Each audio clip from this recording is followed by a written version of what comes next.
Heavy on political stuff. Your budget is Neighborhood's good, hot and heavy on political stuff. Yes, ma'am. You didn't, yes, it's on the side. you didn't want to throw your 2 cents worth in? Okay. Neither am I. I live in a condo. Well, To and the it's next. some of ours.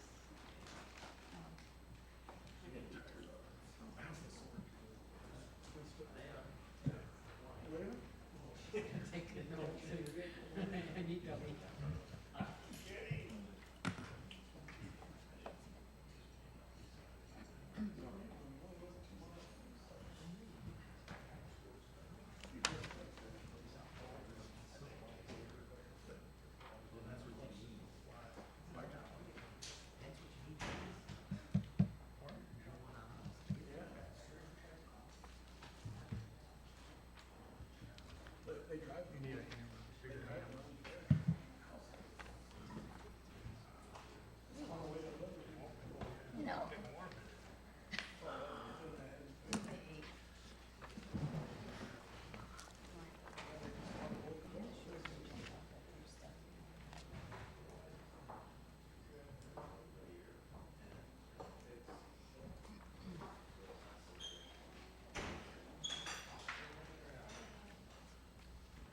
Good evening. Justin, could you please give the invocation this evening?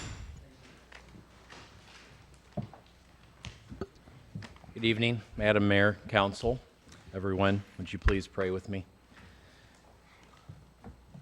Lord God, Father, Son, and Holy Spirit, it is in you that we live and move and have our being. You have made us, and so we are yours, not our own. Lord, you have provided and set in place whatever powers, governments, managements exist.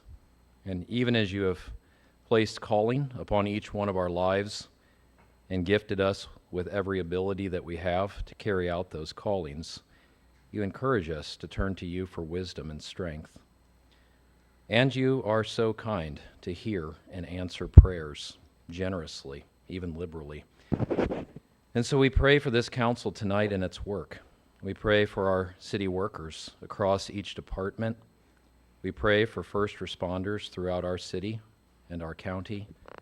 Lord, move each one to call upon your name for help and safety, for wisdom and strength, even as we ask those same things for them now here tonight. And Lord, we regularly hear and say ourselves that we live in divided and divisive days. May we live compassionately and patiently before you and with each other, and enable us, Lord, to find the grace and forgiveness that you alone grant, that we might live lives of grace and honor in the days that you have given each one of us. And help us tonight, I pray, in the name of your only Son. Amen. Thank you. So now we'll officially call this meeting to order. Madam Clerk, could you please take the roll? Mayor Miller, Here. Alderpersons Clem, Here. Monroe, Here. Simmons, Parker, Here. Stacy, Here. Shadle, Here. Sanders, Here. and Sellers is absent. Could you please stand for the Pledge of Allegiance led by Alderman Clem? Pledge allegiance to the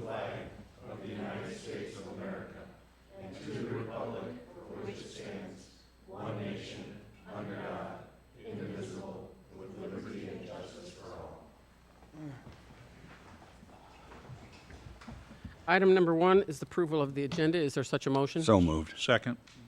A motion made by Alderman Monroe, seconded by Alderman Shadle. All those in favor signify by saying aye. Aye.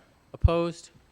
That motion passes. Item number 2 is approval of the minutes from the meeting on September 3rd, 2024. Is there a motion to approve? So moved. Second. Motion made by Alderman Monroe, seconded by Alderman Shadle. All those in favor signify by saying aye. Aye. Opposed? That motion passes. Public comment.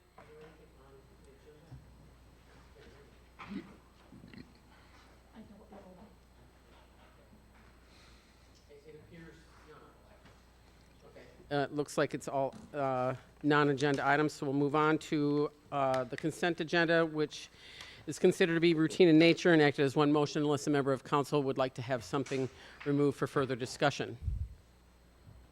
Seeing none, the consent agenda consists of approving to receive and place on file from August 2024 the building permit report, the fire department report, police department report, the housing authority monthly report, and the Greater Freeport Partnership monthly report. Also is a proclamation for the National Sea Tracks Think Train Week, September 23rd through the 29th.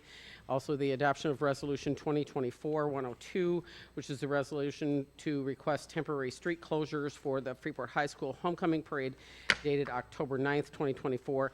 Also is the approval of the finance bills in the total of $2,265,039.97 and the approval of payroll for pay period ending September 7th, 2024 in the total of $654,071.28. Is there a motion to approve? So moved. Second. We have a motion made by Alderman Shadle, seconded by Alderman Clem. Madam Clerk, could you please take the roll? Clem. Aye. Monroe. Aye. Simmons. Aye. Parker. Aye. Stacy. Aye. Shadle. Aye. And Sanders. Aye. The motion carries 7-0. Madam Clerk, could you please read the appointment? Yvette Sellers to the Arts and Culture Commission. Is there a motion to approve? So moved. Second. We have a motion made by Alderman Parker, seconded by Alderman Shadle. Any discussion? Madam Clerk, do I need? All those in favor? Aye. Opposed? That motion passes. Item number 6 is the second reading of Ordinance 2024-50. Could you please read this? Ordinance authorizing a lease with Matthew Van Bergen for Hangar J at Albertus Airport. Thank you. Manager Boyer. Thank you, Your Honor. Again, this is approval for Hangar J lease for the amount of $800 per month with Matthew Bergen, and it will generate $800 a month for the city, and staff approves or recommends the approval of this hangar lease. Any discussion? Madam Clerk, please take the roll. Clem. Aye. Monroe. Aye. Simmons. Aye. Parker. Aye. Stacy. Aye. Shadle. Aye. And Sanders. Aye. The lease is approved 7-0. Item number 7 is the first reading of Ordinance 2024-51. Could you please read this? Ordinance approving financing or funding for purchase of a utility Vector sewer cleaner for the utility and street departments. Thank you. Manager Boyer. Thank you, Your Honor. City Council approved the purchase of a utility Vector sewer cleaning truck at the meeting held on September 3rd in the amount of $587,670.06. At that time, council was informed that financing for the purchase would be presented at the next city council meeting to be held today. The city has utilized tax-exempt government leases as a source of financing previously. The advantage of this type of funding is the lower rate of interest compared to regular market lending rates. Because the lessor does not pay federal taxes on the lease payment it receives, it can offer lower financing rates to the government agencies. With a municipal lease, the intent of the leasee is to purchase and take title to the equipment. The quarterly payments for this lease will be paid out of the sewer fund, and the finance department received proposals from tax-exempt lending corp with a rate of 5.49% for 7 years, and U.S. Bank Corp. Government leasing with a rate of 4.63% for 7 years. Staff requests council to approve a 7-year tax-exempt municipal lease agreement for $587,670.06 with U.S. Bank Corp. Government leasing and financing at a rate of 4.36% for 7 years. The proposal is good until November. So staff encourage. Is there a motion to move this forward? So moved. Second. We have a motion made by Alderman Monroe, seconded by Alderman Shadle. Clem. Sorry. Motion to suspend the rules? Do we have a second?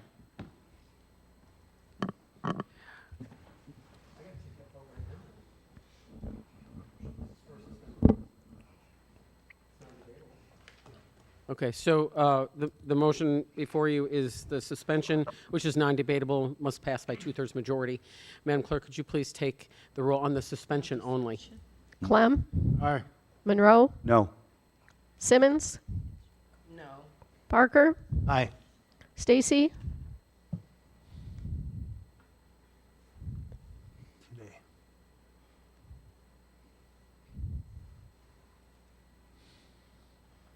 No. Shadle, Aye. and Sanders. No. The motion fails for lack of a 2/3 vote. Okay, so now before you is the motion to move it forward. Is there discussion? Alderman Sanders. Yeah, I'd like to know on this item, did we do a proper bidding for the for another option? Maybe, I don't know. Is this the only unit that's available to us that we have opportunity to look for other alternatives? Alderman Sanders, this was a demo model. It's a Vector brand, which is a very good brand. They brought it out to demonstrate to the crews. It's basically like our old one, and we are getting it at a discount compared to new because it has been used a handful of times to demo it. So they're a Sourcewell dealer, and Sourcewell dealers no one requires 3 bids with a Sourcewell dealer. Okay, so this is actually a very good bargain, and for a almost new piece of equipment that we can use today. So we do get in the business of buying used equipment? In this particular case, yes, and this is no different than the ladder truck we purchased last year, I guess it was, maybe 2 years ago, where we purchased the demo model in lieu of waiting for years for the equipment to be manufactured and delivered. So what's the as-is policy on making purchases of used I equipment? think the attorney has some insight on that for you. Okay. So the purchase of the Vector truck, that was already approved at the last council meeting. So tonight, what's on the agenda is just how do we pay for it? And the what's on the agenda is just to approve the loan with the bank. there. So it has been approved. Yeah, that was on the agenda at the last All right, meeting. thank you.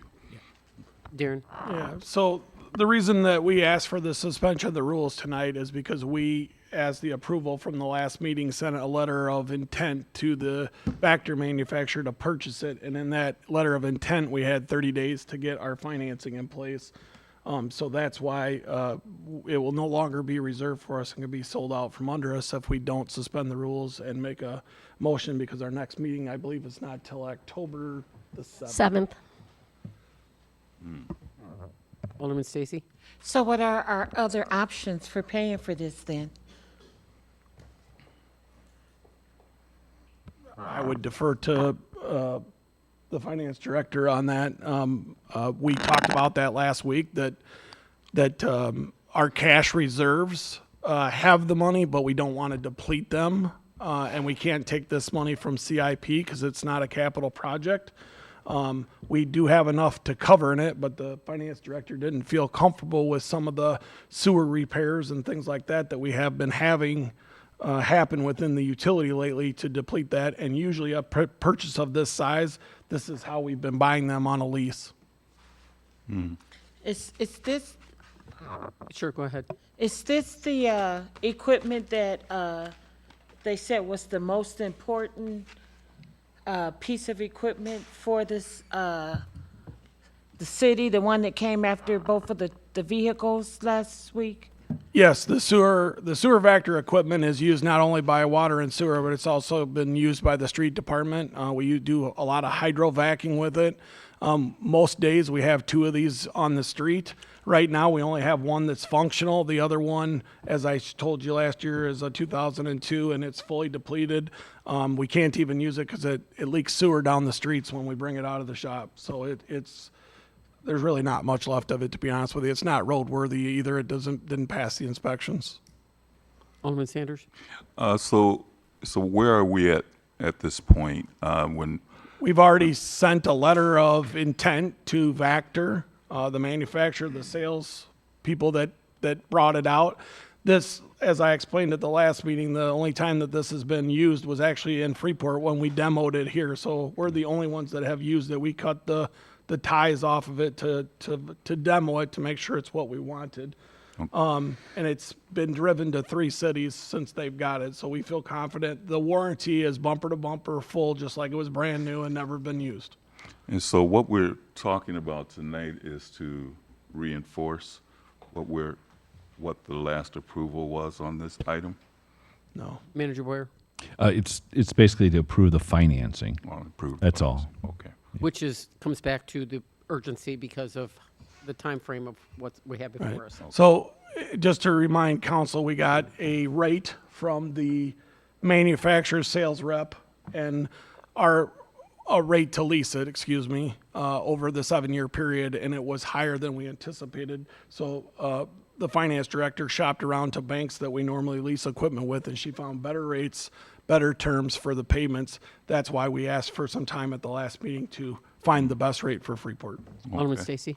So would it be fair to say that you jumped the gun in sending out this letter without knowing how the council really felt about this matter? No, ma'am, we sent it out after the approval at the last meeting, which was the resolution to purchase it based on financing. But we had not discussed how we were going to purchase it.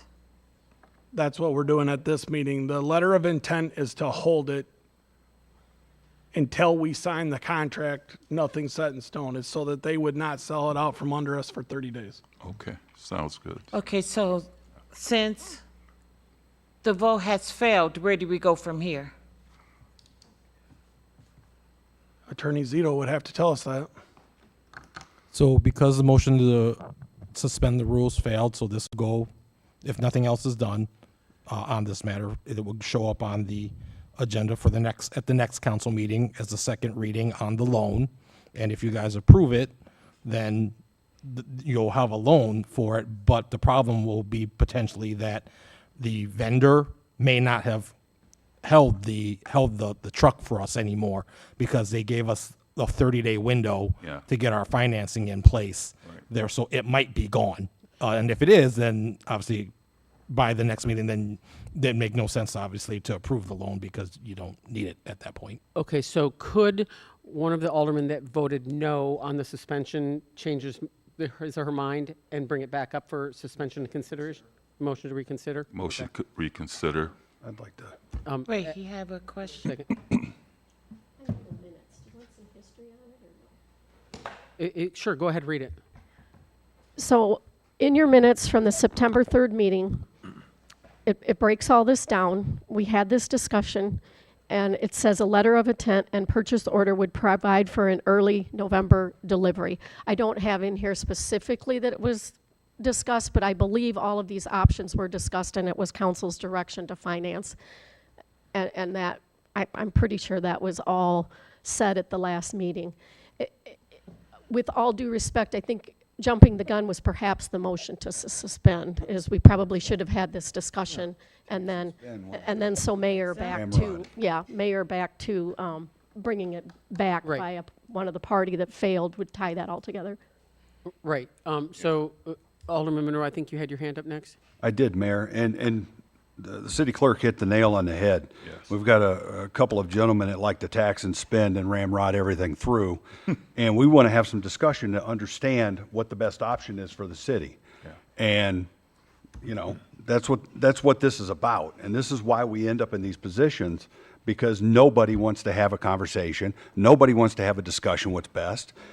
Where the financing, could we afford to do it? There were 2 options here, financing or funding it. And I think a discussion was warranted to figure out what the right direction was and to ask questions of the finance director And my concern is this: we can find $1 million in the emergency fund to run a water line out to the west side of town. We can't find it for something that we desperately need, I guess. And that's the question that I've got, and that's what I think really needs to be answered and asked. And I think we've got to be able to have a conversation about it and not just ramrod things through. Manager Boyer? All I can say is we budgeted for equipment that we foregoed the purchase of so that we can move forward with this particular item. There were several generators that we budgeted for. We are going to postpone those purchases. This is a critical piece of equipment. We were planning to purchase a new one next year, and it failed before we had a chance to get there. The equipment was 20 years old, had survived at the city for many years, and we did discuss the financing option coming forward at this meeting. Director Richter? Yes, I'd like to answer Alderman Monroe. The CIP funds, the reason why we can do projects, why we can fund $1 million project, is because by ordinance, CIP money can only be used on projects. I can't buy capital things with them, like a truck.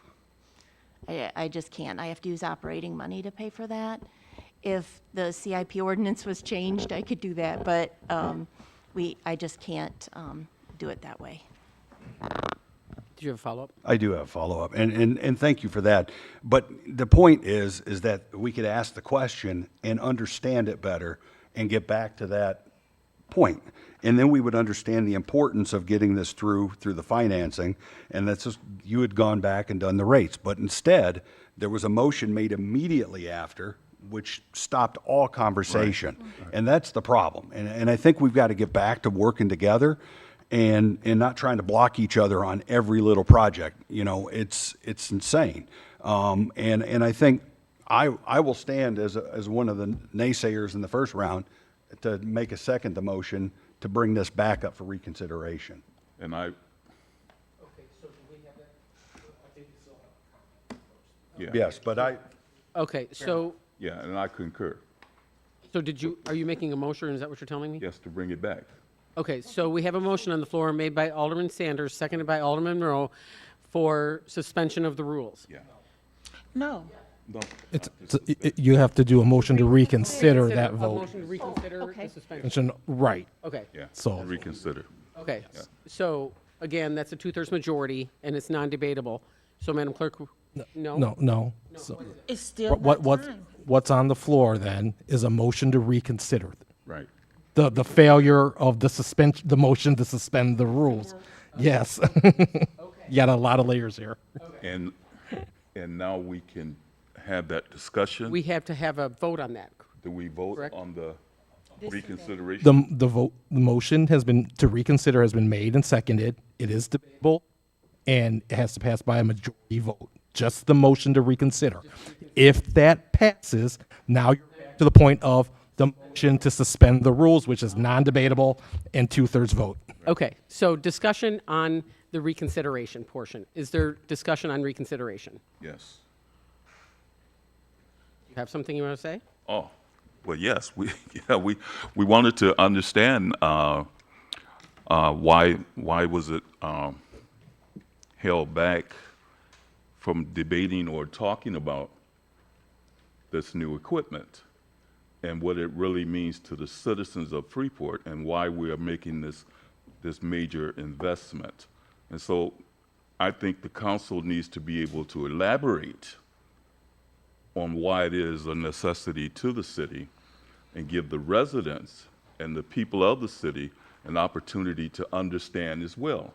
Otherwise, that wouldn't have allowed us to go into the suspension motion so quick and so soon without understanding why we're there.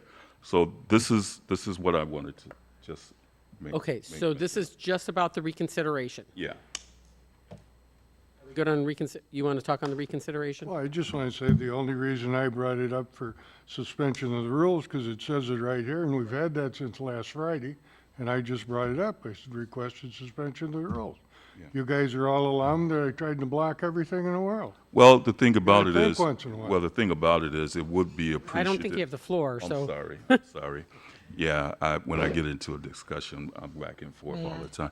But my thing is, it would be a courtesy for the council to have that opportunity to hear what was proposed and what was already approved to elaborate on that particular subject or that discussion.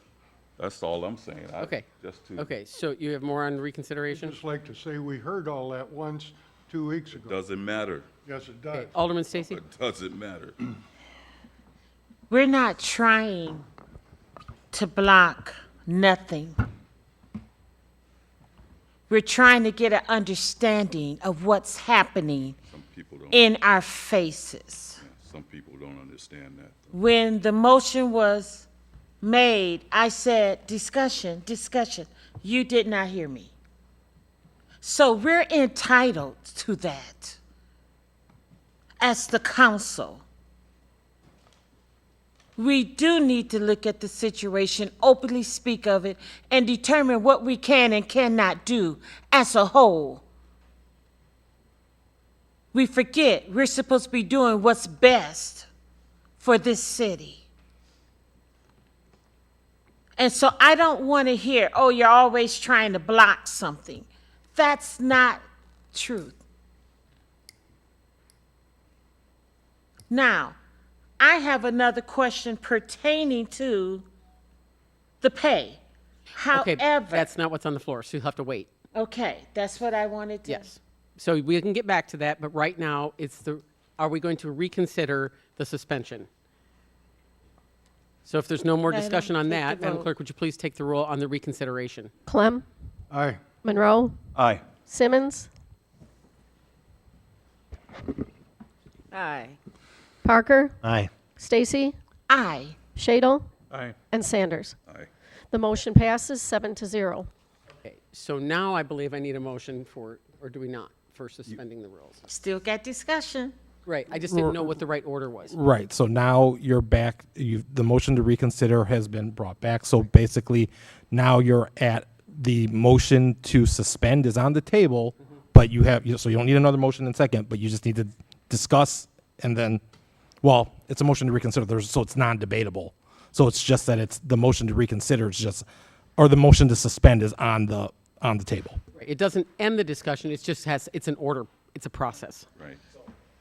So if the motion to suspend passes, then it's just like we're at second reading now, and there's still discussion then on the second reading. So there still will be discussion. How can we make a motion on whether or not we're going to suspend when we're still not sure what we want to do?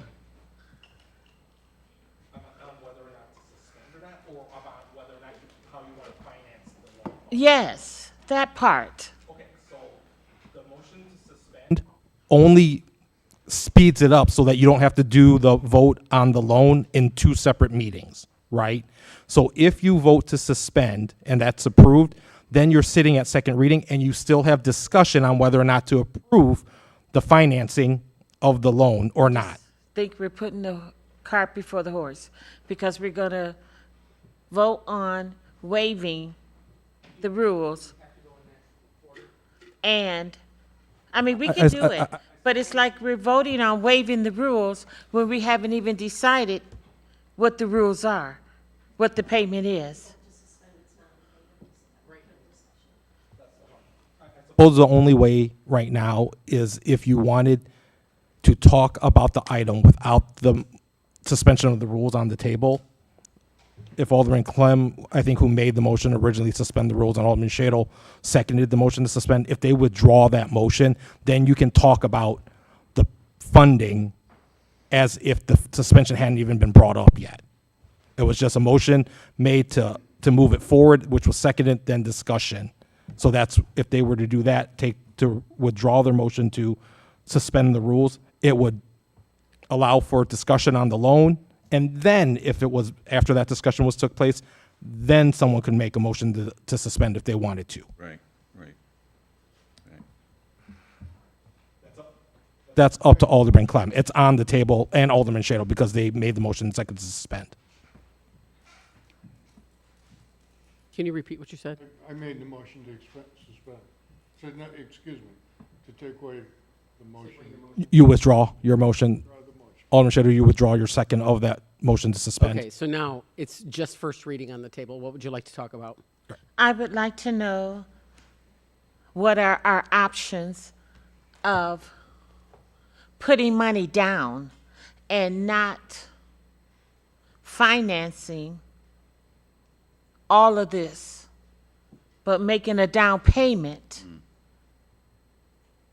and financing the balance. What can we do as a city? Director Richter's, I'm sorry, is there any benefit to that? That still sounds like a loan to me. By putting money down and then making more payments. Manager Boyer? Maybe I just don't understand. I'm sorry. It's just, I would just say that Director Richter has done her homework on this. She's worked very hard to get the best possible situation for the city, and so there's reasons that she has not suggested that we put an amount down and then also gone after a loan. I'm sure that those are contemplative reasons, but at this point, what we have in front of us is basically two financing options, one less expensive than the other, and one using U.S. Bank, which is a local institution. So, Alderman Stacy? to help you understand what I was asking. Let's say this equipment costs $10,000 and we put down $5,000 cash. That only leaves $5,000 to finance. What can we put down on this piece of equipment? I don't know if you can do a lease that way. I can talk to the U.S. Bank, but of course we're at a time crunch as well. None of our previous leases have worked that way. We've done business with U.S. government leasing before for like the camera truck as well. But have they not worked that way because it's never been asked or suggested? I can't, I don't know, Alderman Stacy. If you,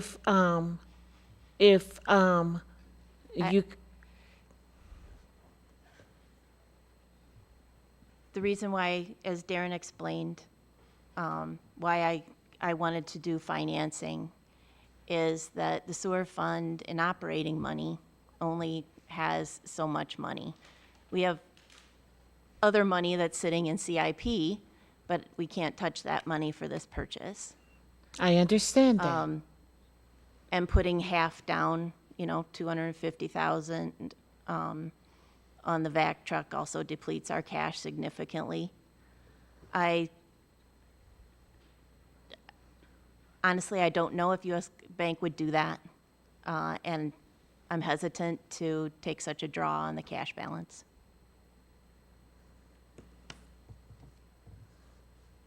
And I wasn't even saying half. I just used that for an example.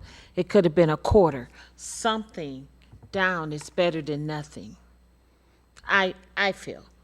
If I'm buying a new vehicle, if I put something down, that's less I have to finance.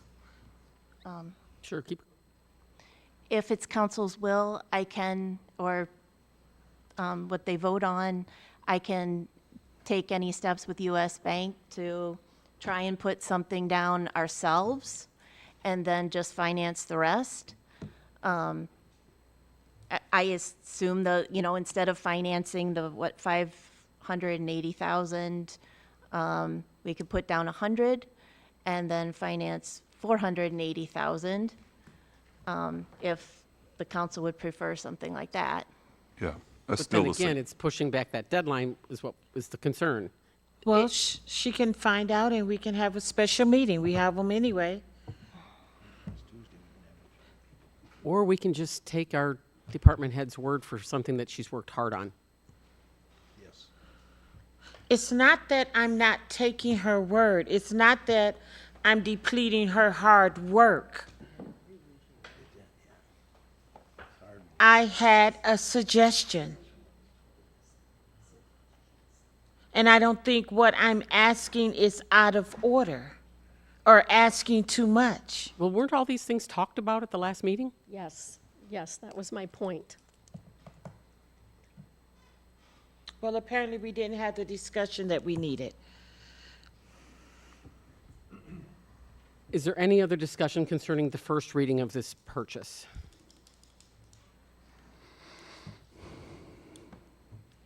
Are we just going to let this go? I mean, because that's what's going to happen, or are we going to suspend the rules? Motion to suspend the rules, if I can do that. I don't know if I can or not. Do we have a second? Can I? Second? Okay, so we have a motion made by Alderman Parker, seconded by Alderman Shadle to suspend the rules, which means all the things that we've discussed, we're moving it on so that way it goes as if it were second reading.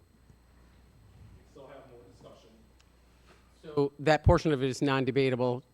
So after that vote, or can we have Darren? It's not debatable. Okay, so it's non-debatable. So Madam Clerk, would you please take this, the vote on the suspension only, which means it moves to second reading. Clem, Aye. Monroe, Aye. Simmons, Aye. Parker, Aye. Stacy, Aye. Shadle, Aye. and Sanders. Aye. Okay, so Motion now carries before you 7 to is 0. the second Sorry, reading Mario. of this. Darren, Just knowing the rep dealers, I'm sure that we can put a down payment on a vehicle and finance less. I'm certain that that's an option, but I don't think the way the rules are that that's to our discretion. So if that's the will of the council, that we want to put something down, we need direction on what that amount is, right? Because I don't think we can just decide randomly what that amount is to put down. yeah, but I think it's wise to take Director Richter's input on that. I mean, she knows how much money would be comfortable and what's not. Well, Just a minute, she's going to answer that. Sorry, Director.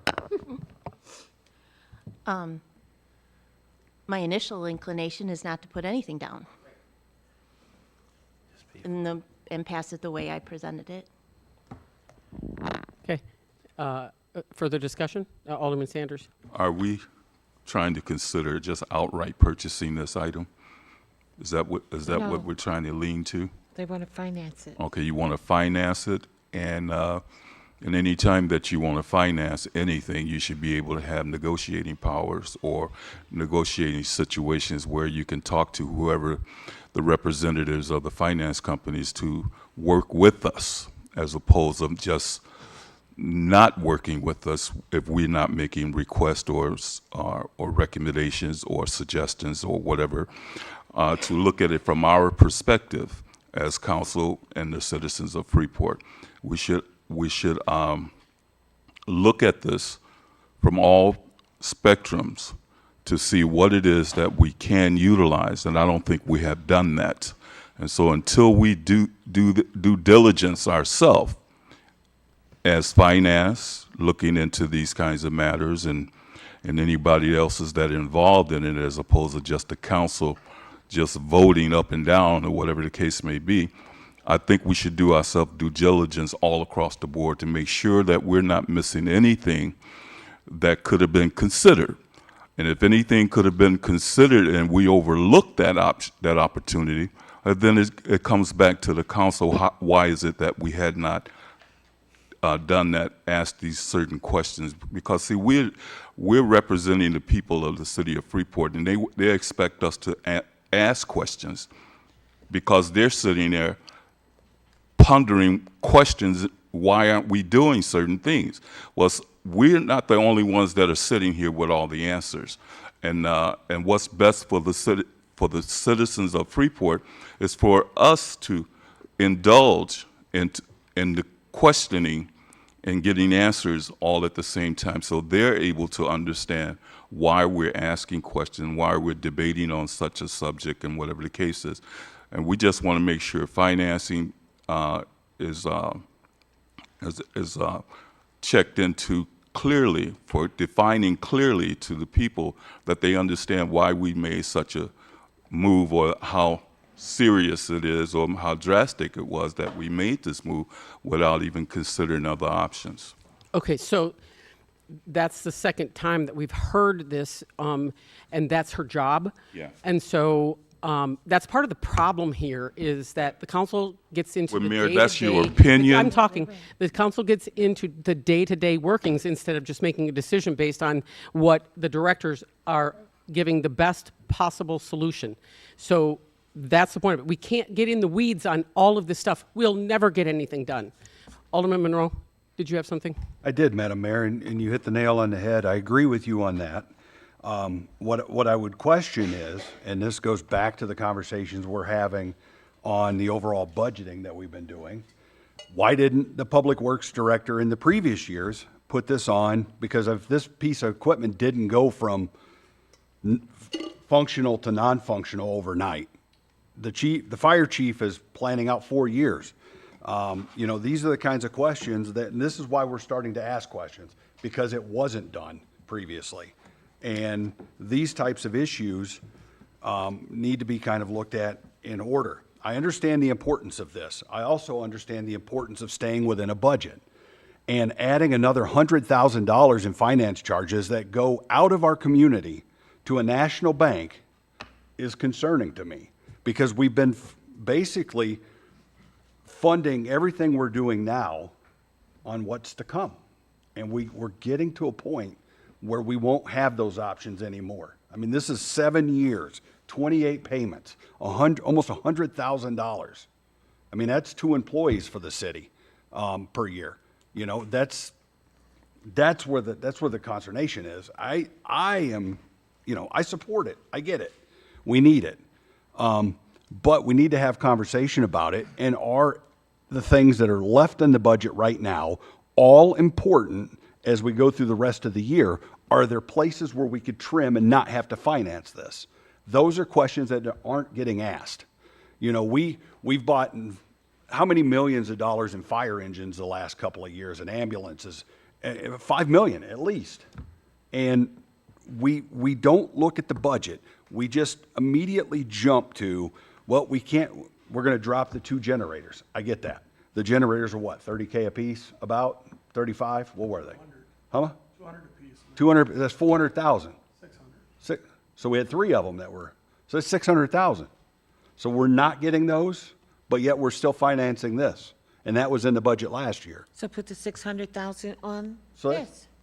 Where's the money? I'm missing something. That's what I'm struggling with. Darren? Okay. So for your first question, we missed the Vector by a year. It was in next year's budget, so we missed it. I don't control the wear and tear on the vehicles. It's old. It's 22 years old. We have got every nickel out of this piece of equipment. And if we want to park it for the next 3 months and wait till next year's budget, we can do that. Just know that next year's model is going to cost over $100,000 more than this demo model that we found. And I'm fine with that if that's the decision of the council. Your other questions. The reason that Director Richter thought about financing over paying any cash is because at the last meeting, we told you that we had about $1,032,000, I believe, in sewer funds that could be dedicated towards this. But that leaves us very slim pickings when we have sewer repairs. We just spent $158,000 on sewer repairs over the last 2 months of collapsed mains that were happening all over town that we need to address with. So she didn't feel comfortable with selecting our cash. Where we have CIP money right now, that's not an eligible expense for CIP. We investigated that to see if that was an option. It's not. It's not. The generators that were planned for this year, the reason we didn't order them is because we were concerned about the cash, even though in the budget. So we were being restrictive till we got to the end of the year here, trying to make sure that we met budget and we don't try to go over budget. And if we would have ordered these, and anybody that knows anything about electrical, you would not have got a generator for probably a good year, right? Because they're one of the supply chain items that just haven't come back. So we're trying to make the best decisions. I have to lean on what Michelle says. If she doesn't think that we can spend that much cash and it's not a wise decision, then financing is a wise decision. A lot of these leases, we could probably pay it off early if we get in a good cash position. So we don't have to finance it for 7 years if we don't want to, but it gives us the option to spread cash if we need to. The other fact was her research, I think, cut the interest rate in just about half of what we originally got. So it wasn't that we just picked one option. We went to 3 different sources and picked the best option. So again, we're not telling council what we have to do. This is what we thought was a good recommendation. If you'd rather park it and we address it in 2025 and we let this one go, we can do that, but it will cost us probably about $100,000 more because there's going to be different emission requirements on the 2025 models. And I'm fine with that. We're trying to do this in a mode to try to save as much money as possible. So we've got about, don't quote me, but I think it was about $55,000 off of this unit because it had been demoed one time. And it becomes with a full warranty, and it was exactly what the crews were looking for. Alderman Stacy? Yes. We never said we was gonna park it. We never suggested parking it. So please don't put those thoughts in our heads before we have another route to go.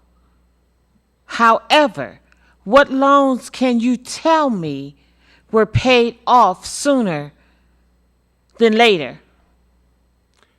Well, I think we just did it with the John Deere backhoe, correct? The backhoe we got, it was the end of the lease. It End was of the the lease. end of the, that was a different kind of lease, though. That was an operating lease, which was set up a little differently. You say that, oh, we could pay it off sooner if money allow or opportunity knock. You say that, but then it never happened. It goes to full term. And then the interest rate is just stupid crazy.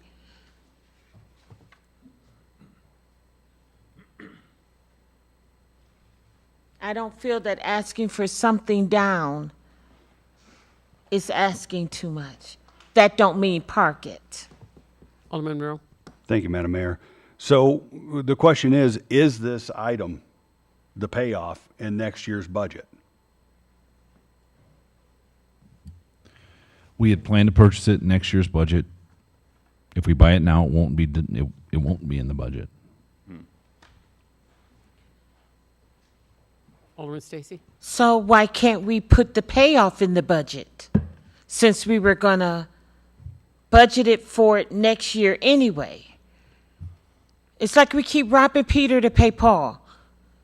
Next year, we're gonna need these 3 things that you just, The generators, we budgeted, when you see the Public Works budget, you'll see the generators in next year's budget. and that's $600,000 that was budgeted this year for generators. Correct. So why can't we use that 600,000 since it was budgeted toward this project? We can, but it will deplete our cash to a uncomfortable level for the sewer department. So even though we budgeted, if we would have got those 3 dumps, we would have been in the same position financing. But we The 3 budgeted. generators? Yes. Yes and no. We've had, and let me answer the question.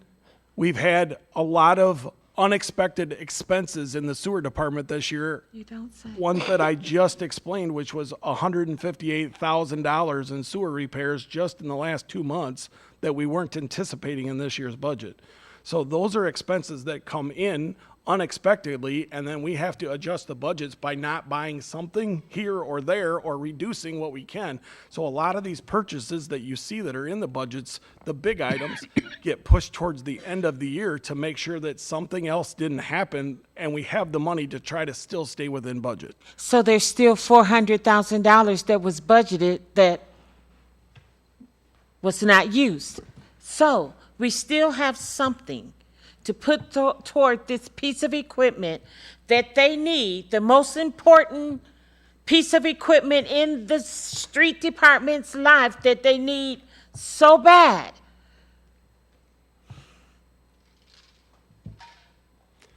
Why is that asking too much? It was budgeted. If that's what council wants to do, then that's the direction. Your finance director is saying that that makes her uncomfortable with the way the finances sit in that department currently. That has not been the only surprise that we've had this year in the sewer department for repairs. So again, I don't think we're fighting you on whatever it is you would like to push forward or move forward. We're just advising you that it might not be the greatest position for the sewer department and might put them in trouble long term. Okay, so back to my original question. Even though we budgeted 600,000 for these dump Generators. Yes. We wasn't gonna use that budget money no way. We were gonna finance it. Is that what you're telling me? I don't know the answer to that question. But if the council say, but we budgeted for it. We budget for items that we take loans on. We budget for items that we get grants on. Just because it's in the budget doesn't always mean that we have the cash to purchase it throughout that department, because a lot of our large equipment is purchased over periods. We don't just spend $500,000 on one piece of equipment. The items that you're talking about more that are budgeted in one cycle are more like our pickup trucks, our police cars, those type of items that aren't a $500,000 or a $800,000 purchase. Some of the big equipment items, like the Vector, is a very large purchase. We don't have within the utility, the police department, only the fire department would rein us on this type of pricey equipment, right?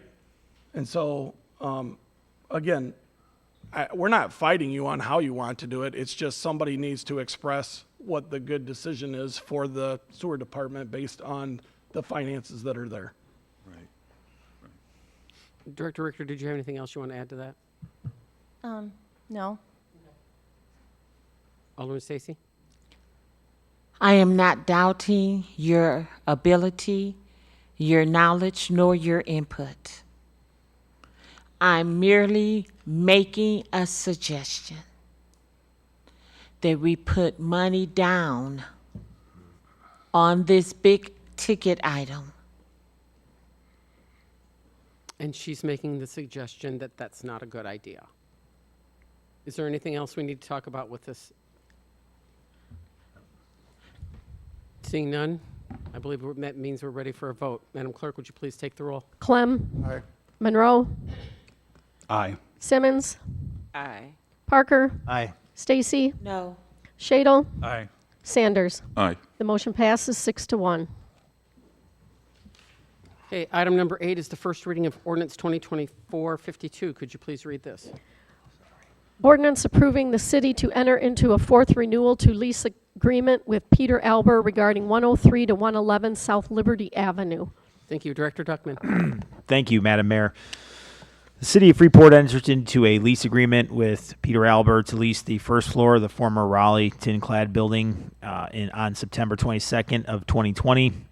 This lease has been extended 3 times, and to go over the extensions we've had, in 2021, we extended the lease at $1,000 paid annually for rent, and that's expired on September 14th of 2022. Then in 2022, it was also a 1-year lease, but we increased the annual rent from $1,000 to $2,000. And then in 2023, we extended the lease at the same terms at $2,000 paid annually. And that lease extension has expired on September 14th of 2024. And so staff is here today recommending a 4th extension with an expiration date of September 14th, 2025. And the terms of this would be $2,000 annually paid in rent. And that's staff's recommendation to move this Is forward. there a motion to move forward? So moved. Second. We have a motion made by Alderman Parker, seconded by Alderman Shadle. Discussion? Alderman Stacy? Yes. Is this 101 South Liberty or is this 103 South Liberty? I'd have to get confirmation of that. I do know it's the tin-clad building, so when you're driving towards, the Raleigh building complex. It has that clad siding. You know what is that tracking yet for you? And it's that building. It's known as the ironclad building. So I don't, off the top of my head, there's several addresses. I believe the 101 is his own personal building. Okay, that's the one. So he has his own personal building and he's also renting from the city. Correct. No, he's not renting it, it's his. He owns the south one. Correct. The one on the north side is what he rents. And he was paying $1,000 and now he's leasing it for $2,000. Correct. Excuse me, that is correct, yes. Why was there an increase? Well, I think at that time when we were negotiating the terms, we looked at it, look at the value of the building, and it basically more advantageous to the city. I mean, when you're breaking that down, $1,000 annually is not even $100 a month. So I think we want to be fair in what we charge. I've disclosed the lease for everyone, to see. And at that time, 2 years ago, it was thought to be fair and reasonable between the parties to raise it to $2,000. Okay. In raising it $2,000, though, that also brought down the taxes. I can't answer that question right now because I'm not sure. I don't have in front of me what the taxes were in 2022 versus the taxes would be assessed. That information for 23 would be available, not yet for 24. So I'll be honest with you, I don't know that exact number in the tax assessed value between 2022 and 2023. Okay. Director Duckman, can you tell me who's paying taxes on this building? I can go grab it. It should be City of Freeport. That's a good point. It should be City of Freeport paying. It should be a tax exempt building anyway. So scratch what I just said. But the assessed value. Go ahead. Sorry. Go ahead. You had shaking your head here. It would not be tax exempt if we're getting revenue on it. And Director Richter, I'm pretty sure the last time I checked with you, he reimburses us the real estate tax. Is that correct? Or am I wrong? Yes, or do you want Aaron? Aaron? So I don't know the exact numbers, but typically city properties are tax exempt. However, if a city property is leased or a portion of a city property is leased, then we lose that portion of tax exemption. So we do pay some. We might not get 100% exemption. We might lose 5%, 10%, depending on how much is being leased there. So the state determines then how much do we have to pay in taxes. Then it sounds like, Michelle, you're saying that Mr. Albert then reimburses us for that tax payment. Because otherwise, if it was 100% city being used by the city, we wouldn't pay property taxes on it. And it's not 100% used. I think that building is at 6 floors or 8 floors, and he just uses one. He's using the lease agreement is for him to use one, and we had to share that. I'm remembering now. We had to share that with the tax assessor because they were quick to note and ask us that wanted to know So it's how only a much. small portion. It's one small portion. So there is some tax. There is some property tax there. Only About Sam- $87. Yeah, if that's what you know, I appreciate. Thank you for telling me.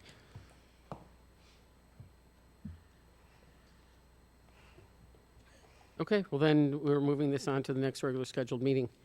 Move on to item number 9, which is the adoption of Resolution 2024-101. Could you please read this? Resolution authorizing support and commitment of funds for a grant application to IDOT's ITEP program for a pedestrian bicycle facility. It says presented by Alderman Clem and Shadle. I don't know if either one of you wanted to say something first or just let Darren recap. No, this is a revision of a proposal that came to us a few weeks ago. When the time for it to come up for vote, there weren't enough people there for the vote, so it couldn't be brought up again. So we set up a special meeting to bring it up. And the attendance for that meeting wasn't enough to have a quorum. So Alderman Shadle and I brought it back to put it on the floor tonight so we can discuss it. Darren, did you want to do a recap or just open for questions? Just- I can if you want, sure.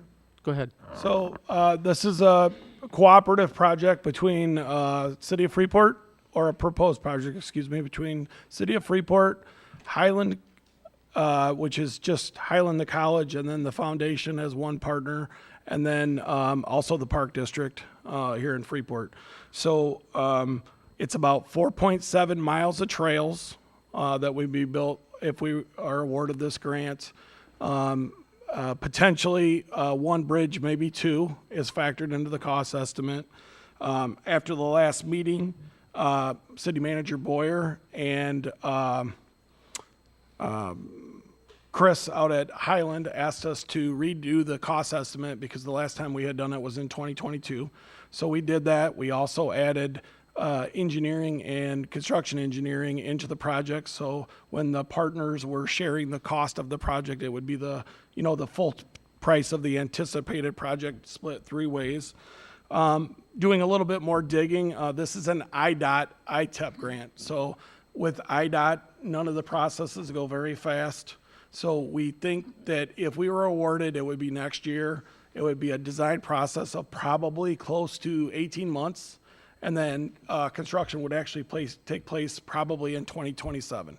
So what we asked for in memorandum of understanding with Highland and the Park District was a financial commitment of $333,000 per partner, $100,000 in fiscal year 25, $100,000 in fiscal year 26, and $133,000 in fiscal year 27 if we're awarded. Now, remember that this is just a cost estimate. I think we are high here, but we're also, 2.5 years away from building it. So if the costs are reduced, the partner shares would also be reduced. The ITEP grant is a maximum $3 million grant, so we're asking for the max. And the ITEP requirements require residential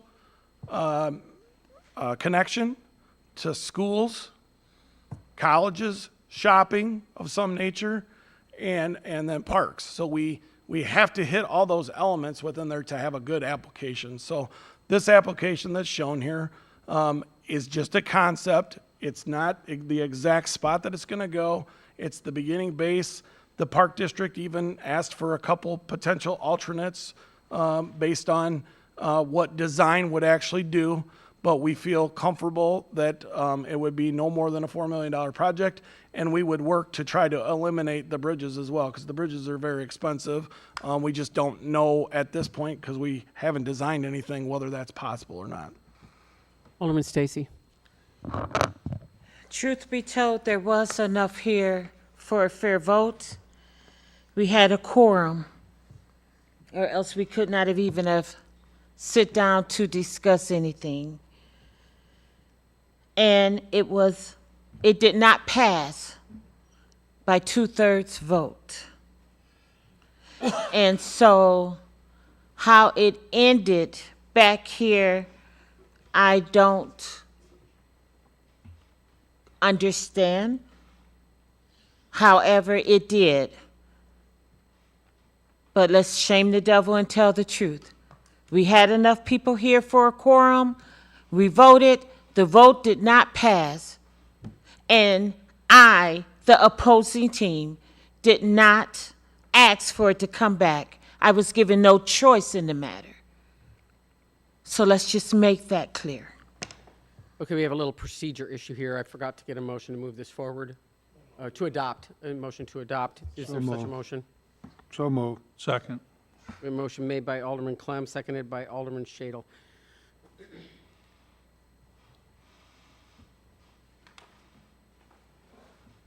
Alderman Simmons? Yeah, how is this back? Because it was voted on, and it didn't pass. Attorney Zeno? And there was enough people here, because y'all was trying to get Alderperson Stacy to bring it back to re-vote on it. So how is it back? Well, he's going to answer that. So, right, procedurally at that meeting, it was voted on. There were not the requisite number of votes to adopt the resolution. You needed 5, and the vote wasn't there. You didn't get at least 5 votes in favor of it. Later during that meeting, shortly right after that vote, a motion, it was entertained whether or not there would be a motion to reconsider a motion to reconsider has to be made by someone on the prevailing side. The prevailing side was it failed, so that would have had to been Alderman Stacy.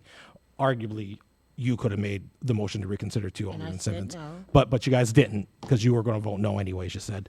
There, so the motion to reconsider failed, okay?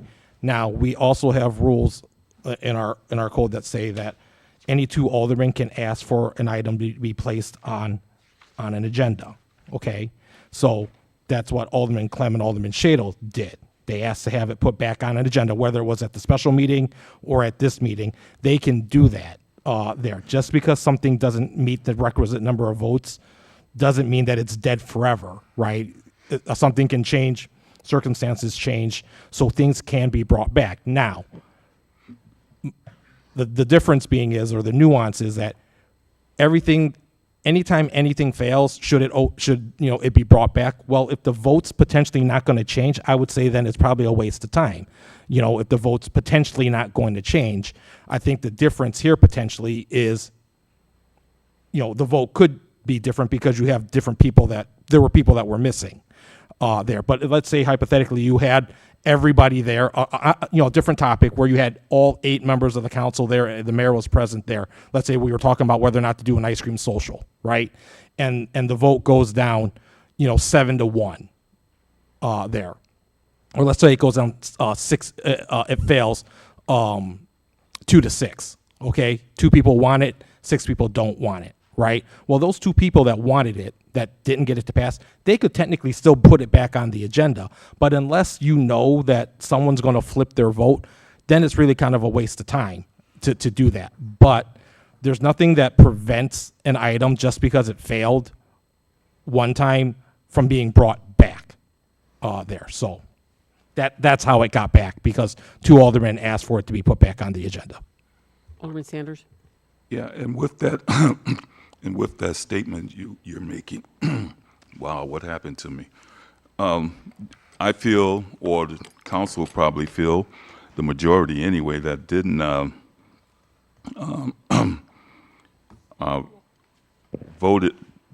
vote on the approval should be entertained with at least an explanation for why it is brought back. If it's going to be brought back seeking another approval for it, then there should be a follow-up explanation of the reason why we're entertaining this again. That's how I feel, and I think anybody else would feel that way as well. You just don't, just because 2 people decide, well, we want to put it back on there, well, give us an explanation to why you want that back on there, because there can be other ulterior motives that is precipitating this, and we need to know why it is that someone is requesting to bring it back for another look at. So, I think people had their minds made up the very first time, and if it's brought up again, it should have some kind of explanation why. So Alderman Sanders, Attorney Zito explained the procedure part of it. So if Alderman Clem or Alderman Shada would like to give more insight into why they wanted to bring this back, floor is yours. Sure. If I could have the floor? Okay. It's really pretty simple. You got a project here that's got 3 partners in it. It takes all 3 partners to make it work, okay? You've got Greater Downtown Freeport that supports it. These trails tie into many different places, okay? There's 4.7 miles. There's basically, like we said, there's $3 million worth of work we're paying. If it goes through, we're paying a couple $100,000 for. Very low match on what it is. We believe that, we've heard from the other taxing districts, what the hell are you guys thinking of? There's other people involved in this that want to take part in this, and it ties in different areas. It ties in his ward, ties in my ward, ties in your ward, ties in many places, okay? And brings people opportunity to use 4.7 more miles worth of bike paths. So we felt as though, with it being other partnerships in this, let's take a look at this a second time and say, do you want this or don't you want it? If you don't want it, all you gotta do is vote no. Pretty simple. And you got to remember, it's committing to the funding for a possible grant. We haven't secured the grant. It's just a possible funding. Are you going to put behind it? Actually, Alderman Stacy was next. Have we heard from Highland or the Park District? Are they even willing to do this? Because You want that? we had no, Yeah. Manager Boyer? Look at him, he's got his hand Yes, up. yes. excuse me. I stopped talking so he could take the floor. Wonderful, thank I had the floor. Well, actually, now you don't. It's actually Manager Boyer's floor. As I understand, I haven't spoken directly with Chris Kavister, but I believe our staff has, and I've spoken with the Park District directly, and everybody is favorable for this. It adds real amenities to the I community. talked to Highland on Friday, and they asked for the memorandum of understanding for their meeting tomorrow if it passes tonight. And I do want to say what was presented to the council was 200,000 for the city, 200,000 for the Park District, 200,000 for Highland, that have now turned into 333,000. And let the record show that the people of Freeport pays taxes on this money, the city portion and the park portion. We have to pay taxes on this. And so, as far as I'm concerned, call the question.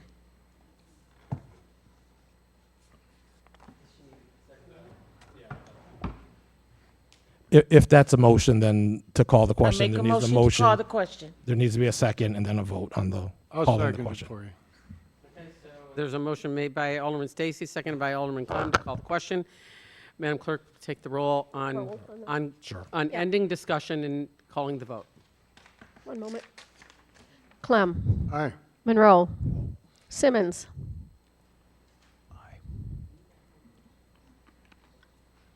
No. Parker. Aye. Stacy. No. Shadle. Sanders. No. And Sellers. Oh, not Sellers. 3 in favor, 4 against, and that probably fails. Failed. Yeah. So that means, all that means is there's continued discussion. So Alderman Monroe. So I've got a couple of questions, and this is a little bit of cart before the horse. So if we got this grant and everybody's agreement that this would move forward, who would be doing the work to do this? Would it go out to bid, or would it be city and Park District employees? How would that work? Darren? So IDOT requirements, would it have to be contracted out? Anything with IDOT money has to be bid and will have to be done by contractors on that project. That's the, I guess, the skinny of it.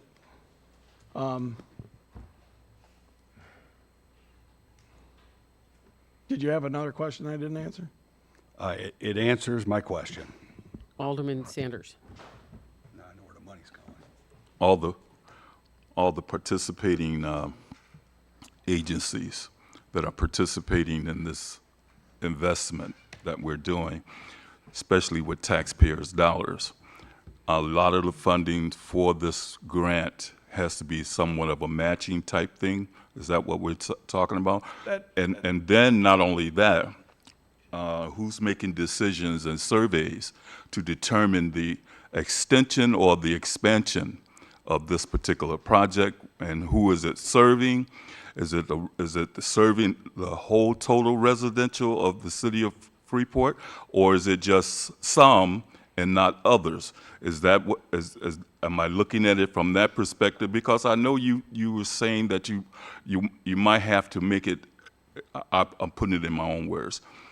That the designated areas that you're making suggestions for is for the grant purpose of being approved, and so you designated certain areas for this grant, and I'm not saying you just holding us to that, binding the city to that, but it's just to get the grant presentation presented so we can get the grant approved. Is that how I'm looking at it? But it will be extended and provided for the whole city residential areas of Freeport, because they are all taxpayers and their money has been, their tax dollars are being invested into this particular grant project. And so I know you can't name everything to where it's going, but the most vital areas is what the grant is going to be designed for. So We're just going to leave it and cut it off there just for the sake of getting the grant. Is that what we're saying? no, there's a map and a memo that was provided with this. The map shows the outline of the existing city trail system and the proposal for the expansion. Most of it is within the west side of Freeport because that's where our existing trail system is. So it's an expansion off of that trail. Again, like I said, IDOT wise, part of the process, you have to kind of come up with a basic area of the trail, right. and you have to hit the components of schools, shopping, and residential areas to qualify. They want alternate recreational path opportunity for people from residential areas to get to parks, schools, and shopping that don't include vehicle travel. I agree with you on that. All right? This project was already submitted for in 2022 with the same three partners, and it was at that time when we weren't awarded, the three partners said at the time, because ITEP only comes around every 2 years, and this is a larger amount than what they usually give. They usually are, I believe, half of this, about $1.5 million. So everybody that was in the partnership said, if this comes open again, we want to reapply. Anybody that knows anything that's going on with grants within the grant community, grant timelines have condensed greatly. So you have a very short and nimble window to get these things together. This one in particular, about 30 days. A city manager, mayor, they all both know that if this does not pass tonight, it's dead because we don't have enough time to have the public meeting that's required with this. Highland and the Park District, from my conversations, which have been emails, have been very positive about this project and the outlook of it and sharing the cost of it to expand that biking network. And it's really not just a bike network, it's a walking path network. Well, even if the grant was approved, and things of that nature, who's going to be doing the oversight and overseeing? The city of Freeport will be doing the overseeing, but it is under the memorandum of understanding, it will be all three parties working together because that's what the outline of sharing the cost means. Okay. And Hey, if we submit, if it's a yes and we submit, City of Freeport is the lead agency for this project. okay, and all rules or policies will be administered to the will be subject to the council's overseeing of these projects? No, the rules for the project will have to come from the Illinois Department of Transportation. An ITEP project has to be run by their rules, not the city rules. Okay. Alderman Stacy? Okay, so are you telling me that the Park District and Highland have had their meeting that we were waiting on? No, their meeting is dependent upon this meeting tonight. Okay. And when contracted out, when projects like this is contracted out, we the council have no say-so when choosing the contractor. Would that be a correct statement? No, it goes to the low bid procurement process. That's how an ITEP grant, when you go to a bid, when we bid something out, it goes to the low contract bid. And so whoever's the most responsible bidder with the low price it should be recommended for that job. That's with any project of the municipality. So when is it that we don't have a choice? You always have a choice. That's why we bid it There's out. been jobs that have come on the table. So the only time you wouldn't be able to select a low bid contractor is if there's some disagreement with a contractor that the city has that they hadn't performed in the past, they didn't fulfill a contract, they have a bond issue. Otherwise, you're legally obligated to go with the low bidder. Now, it can be overrode, but if it is, you could have to pay the original low bidder their profit on the project. And Aaron can probably expand on it, but that's the procurement rules with government funding. Attorney Zito? So again, just generally speaking, right? So if a project goes to public bidding, right, you put the bid request out there, contractors submit their proposals, right? You open the bid, typically then you award, as Darren said, to the lowest bidder, right? You want to take the least expensive bid there. Now that person, just as, you know, on previous agendas, right, when we open bids, the approval of that, the selection, the formal selection of that person, of that low bidder, still comes before the council there. So that's the general process. I think you're asking, though, Alderman Stacey, though, that there are times where it's just being presented to you as, oh, hey, we're going to go with this particular person. I think that's what you're asking, right? A lot of times then that's where you'll hear city manager sometimes reference like a Sourcewell contract there. A lot of times there, a Sourcewell contract is, it's technically already gone out to bid, just at a higher level, just not at the city level. There, it's kind of gone out. They used to call it the state bid, where the state would go through a bid process and they would award it to a particular car dealership, right? At the state bid level, it was bid, and this dealership now has hundreds of police cars, right? So then a municipality who wants to buy from them doesn't have to go through the bid process itself because it already went through the bid process at the state level. And that's called Sourcewell now. They changed the name of it, but it used to be called the state bid. So a lot of times then if something is a Sourcewell contract, the city will just bring it straight to you without having to approve a bid because it was approved at the state level. So that's one reason. Another time that you might not get a choice is there's only one person that does this, or maybe 5 people in the entire country and only one that does it anywhere remotely close to the state of Illinois. So in that sense, then sometimes that one is just brought straight to you guys because it wouldn't be economical to hire a contractor out of California to come do that very specialized job, you know, but there's one company in Illinois that does it, might be 6 hours away, but still cheaper than California, Boston, whatever it may be. So those are some of the examples of when you don't get it. Other times, there may be a situation where you guys, and it's come up before, where you're asked to waive the formal bid process. You know, sometimes if it's an emergency, you know, an emergency repair had to be done, something broke over the weekend, they had to just go pick someone to fix the emergency water leak, and then they bring it back before you guys to ratify the emergency repair. Well, you guys don't have a choice there because they did it because the pipe was, you know, spewing water over the weekend. So those are just some of the scenarios.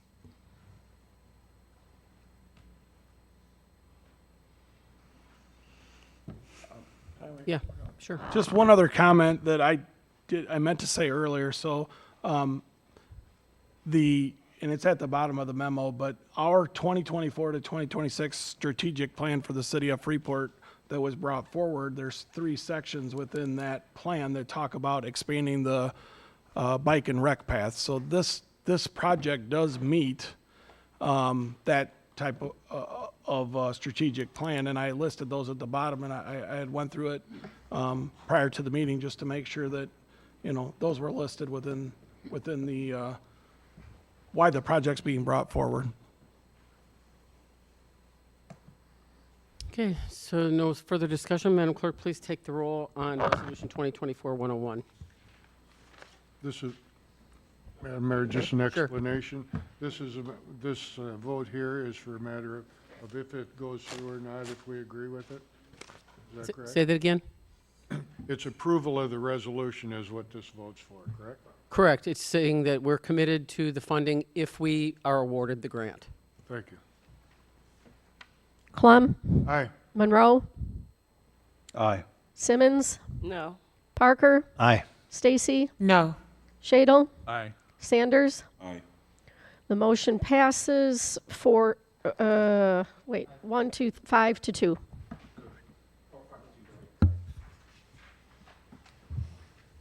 Okay, we'll move on to item number 10, which is the adoption of Resolution 2024-103. Resolution setting the date and hours for trick-or-treating in the city for 2024. Manager Boyer? Thank you, Your Honor. In the past, trick-or-treating has been observed on Halloween, October 31st. For the past several years, the hours have been from 5 p.m. to 7 p.m. This year, Halloween falls on a Thursday. Staff is recommending keeping trick-or-treat on Thursday, October 31st, from 5 p.m. to 7 p.m. And staff recommends moving forward with that resolution, 2024-103. Is there a motion to adopt? There is. Second. A motion made by Alderman Parker, seconded by Alderman Shadle. Any discussion? Madam Clerk, please take the roll. Clem. Aye. Monroe. Aye. Simmons. Aye. Parker. Aye. Stacy. Aye. Shadle. Aye. And Sanders. Aye. The resolution is adopted 7-0.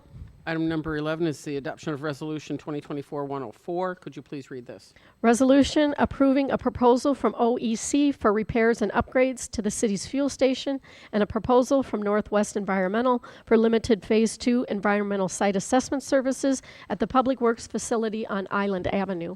Thank you. Darren? Yeah, at the last council meeting, OEC's contract was discussed for the fuel station down on Island Avenue. The project was asked to have more respondents during the week. We have asked 2 more contractors to get bids for this project, and no one responded.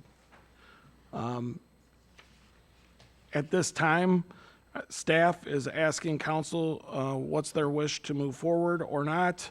The price will substantially go up in 2025, 2026, and 2027 for this project. We had some issues this week down at the fuel station, and we're fine if this item doesn't move forward. We can address it next year. Currently, we think that negotiating this price now is in the best benefit of the city of Freeport, and then the work would, we basically lock the price in now, but do the work and budget for the work in 2025. Is there a motion to adopt? So moved. Second. A motion made by Alderman Parker, seconded by Alderman Shadle. Any discussion? Alderman Sanders? What's on the line here again? I couldn't quite hear you. Sorry, the fuel station down on Island Street. Last meeting, we brought forward a quote to rehab the fuel station. The fuel station's having problems. It's at its end of its useful life. At the last meeting, you asked me to try to get some more proposals, so we did. 3 different staff members. We tried to get 3 different companies to bid it. We got 0 responses back of any interest to move forward and bid this. OEC's been our supplier for 35 years. They do all of our routine testing, which I believe is monthly down at the station, and there's other tests that are done quarterly. They installed the existing station, and they're willing to work with us to have city crews and or other concrete firms do the work that they don't specialize So in. we don't have any other options at this point in time? Do not. Okay. That's all I wanted to know. Call the question. There's no further discussion. Madam Clerk, please take the roll. Clem. Aye. Monroe. Aye. Simmons. Aye. Parker. Aye. Stacy. Aye. Shadle. Aye. And Sanders. Aye. The resolution is adopted 7-0. Item number 12 is the adoption of Resolution 2024-105. Could you please read this? Resolution approving intergovernmental agreement with Stevenson County for the use of county antenna tower at the County Highway Department by the city for enhancement of VHF communications within city and Stevenson County. Thank you. Chief Miller? Thank you, Your Honor. On July 8th, the ETSB Board, Emergency Telephone System Board, agreed to fund the entire replacement of our VHF radio network. In that proposal included an additional receiver site located at the Stevenson County Highway Department garage or their building. So we're seeking tonight for you to approve a resolution to enter into an intergovernmental agreement with Stevenson County for the installation of radio components and antenna on their existing radio tower. We're seeking your approval of this tonight. Is there a motion to adopt? Motion to adopt. So move. We have a motion made by Alderman Parker, seconded by Alderman Clem. Any further discussion? Alderman Sanders? Yeah, with this antenna tower, are we leasing it as the city of Freeport as opposed to the county? Are we leasing it, renting it, or renting, or is there any transfer of funds happening with the Chief? connection with this? As the intergovernmental agreement and the resolution states, there is no cost involved. It's just them being held harmless in case our equipment gets struck by lightning or something to that effect. Now, if one of their staff members were to tinker with it and create a short or do some damage to it, they'd be on the hook for that. But any natural causes, any failures, any maintenance, that would become the responsibility of my budget within the fire department. But right now, it's just them wanting assurances that we're not going to hold them accountable if there's a natural issue with our equipment. So we don't have any insurance to. It will be insured with our city There will be insurance, insurance, right. okay, because of, like you said, if there's any failure, not due to the department or the city of Freeport, we're not held responsible for that. That's correct. Okay, all right, thank you.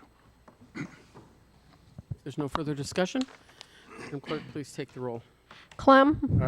Monroe. Aye. Simmons. Aye. Parker. Aye. Stacy. Aye. Shadle. Aye. And Sanders. Aye. The resolution is adopted 7-0. Item number 13, could you please read this discussion? Discussion regarding compensation for elected officials and appointed commissioners under the codified ordinances, Chapter 220 for council, Chapter 226 for mayor, Chapter 228 for city clerk, Chapter 262 for the Board of Fire and Police Commissioners, and Chapter 260 for the Liquor Commission. Manager Boyer? Thank you, Your Honor. With the municipal election scheduled for April 2025, City Council must set the salaries of those positions by November 19th, 2024.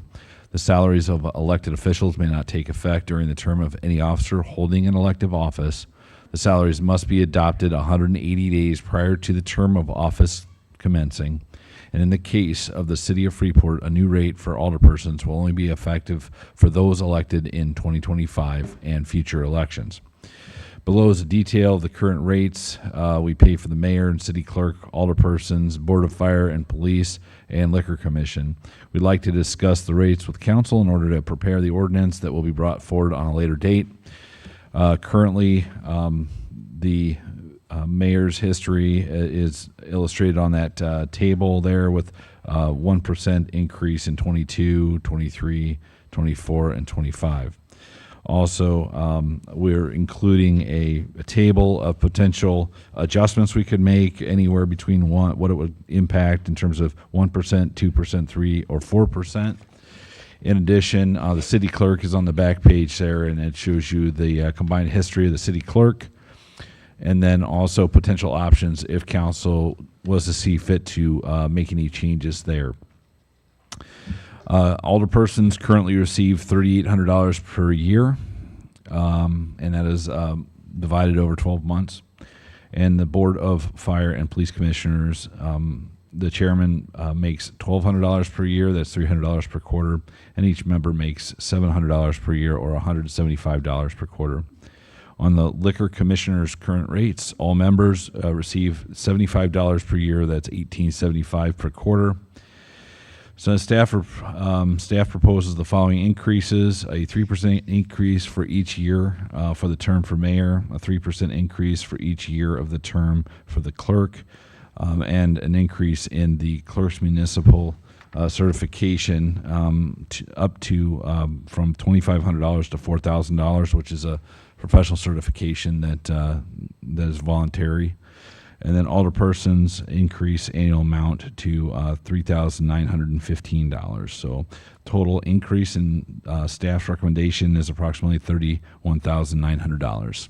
So this is brought to you for discussion, and yep, that's everything I have. Any discussion?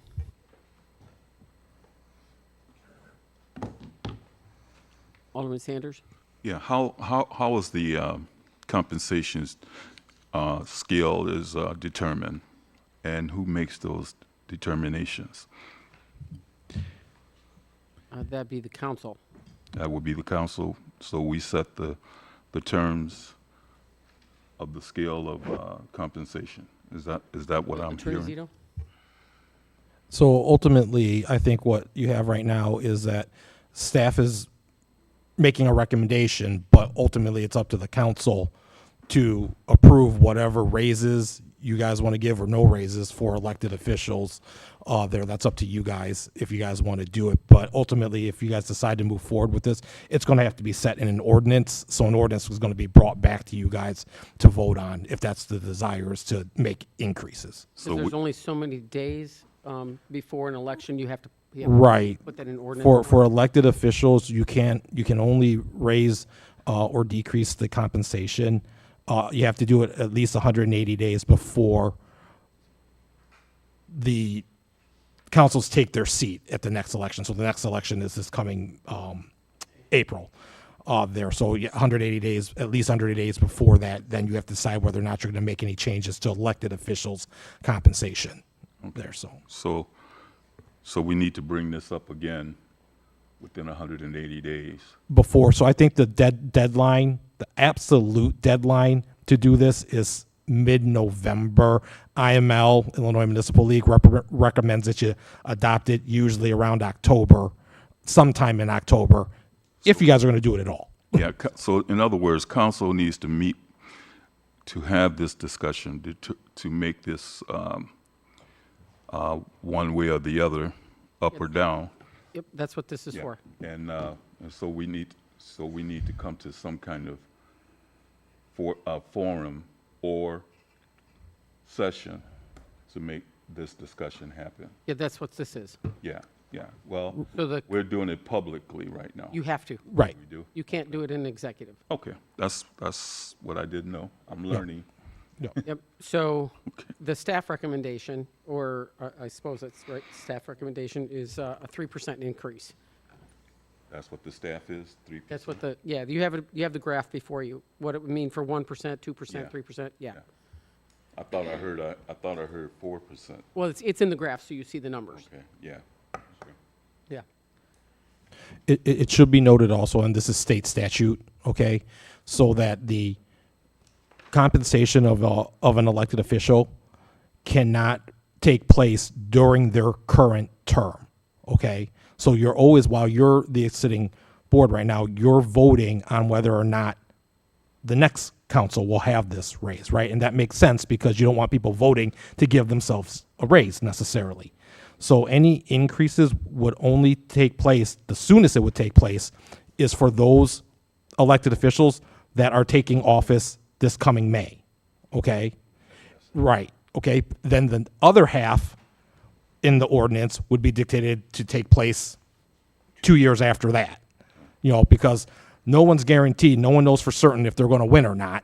And that's why it's fair to say for the half that's going to be up for election in April, you guys would vote on it. If you guys are running for election, you may or may not win, but at least you're not voting on your own salary at that point. You might be if you win, but if you don't win, then you didn't. So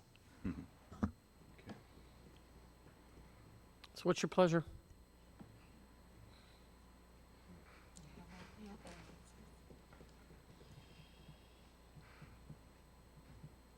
Dewey?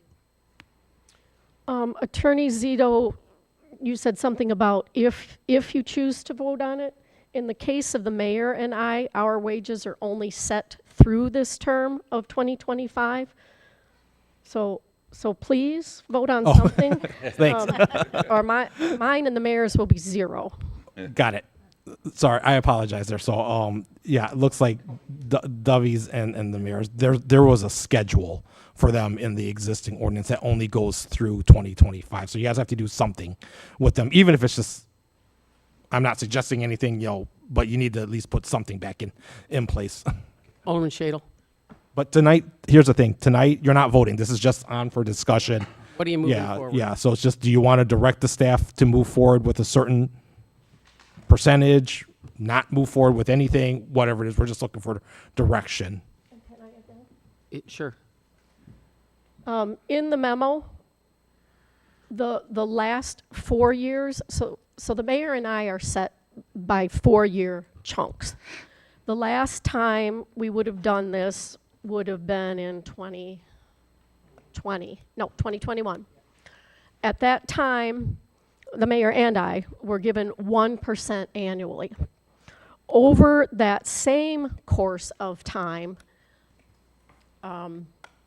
non-bargaining, just general employees were given 2%, 2%, 4%, 4%, while I stayed at 1%. If, and it has to, I mean, that's stuck because that's the state statute, and I get that. If I had had the opportunity to get the non-bargaining rate, my salary now would be about $65,000, and you would be considering $65,000 plus an additional 1%, 2%, 3%, 4%. Because that didn't happen, let me turn that around. Under the 3% proposed, I wouldn't be making the $65,000. If it was 2%, 2%, 4%, 4%, I'd be making $65,000 now. Because that didn't happen, under the 3% raise, I would not make that $65,000 until the last year of the term of 2028. So I am respectfully requesting 4% rather than the 3% suggested. Alderman Shadle? That taking into account, I would go along with the 4% for the city clerk and a removal of chapter 220, 220.06. Can you specify what do you mean there?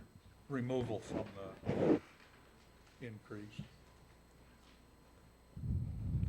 You're talking about the liquor commissioners? No, talking about the city council. 220.06. Is council mayor? I'm sorry, I didn't catch the, okay. So you would, you're saying no increase to council? Correct.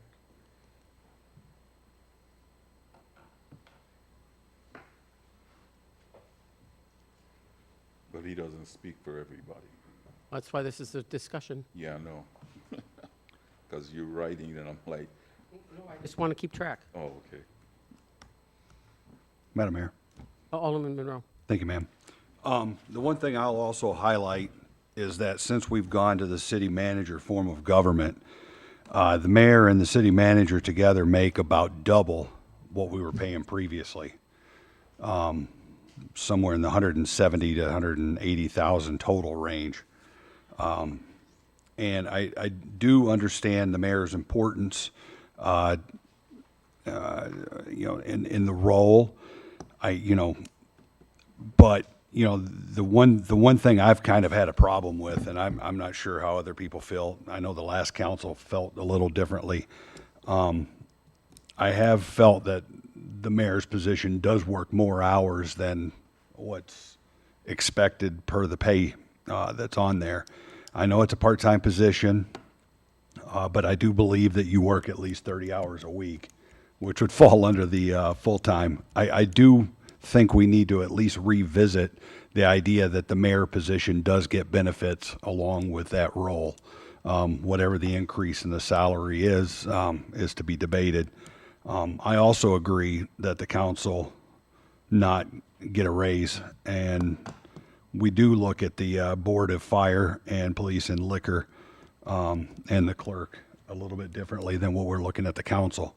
And it's just my thoughts. I'm putting them out there kind of as a position. I know it wasn't necessarily something everybody had the stomach for because it's a part-time position for benefits, but I do believe in order to get the best candidates always, that we need to at least entice them with something to bring them to the office, because it is a position that's not necessarily always looked upon with the amount of work that goes into it. And I know you and Rob both do a lot of work, but it does bother me that, we now have two positions that we're paying double the amount to.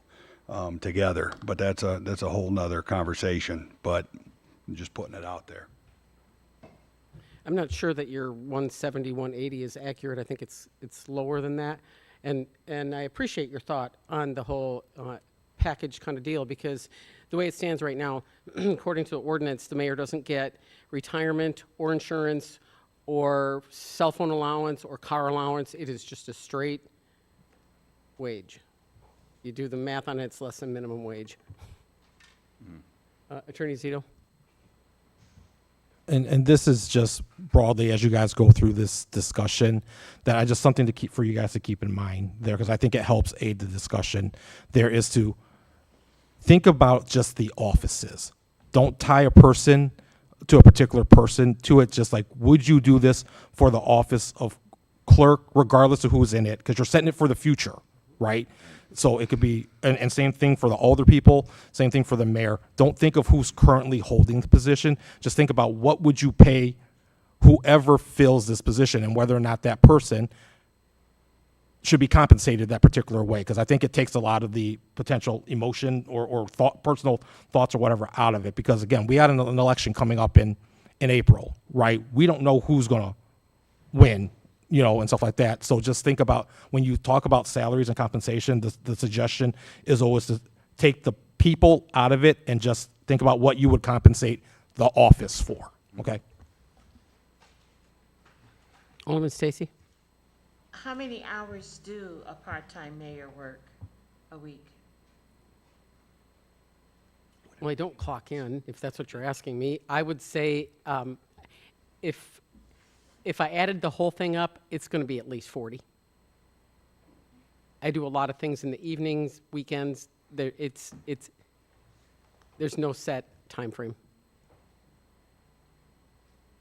But then again, that's by my choice, because it's technically a part-time position. And like any elected official, you can choose to put in as much work as you want to. I mean, that's obvious in alderman seats. You choose to how much you want to work. But, Alderman Sanders?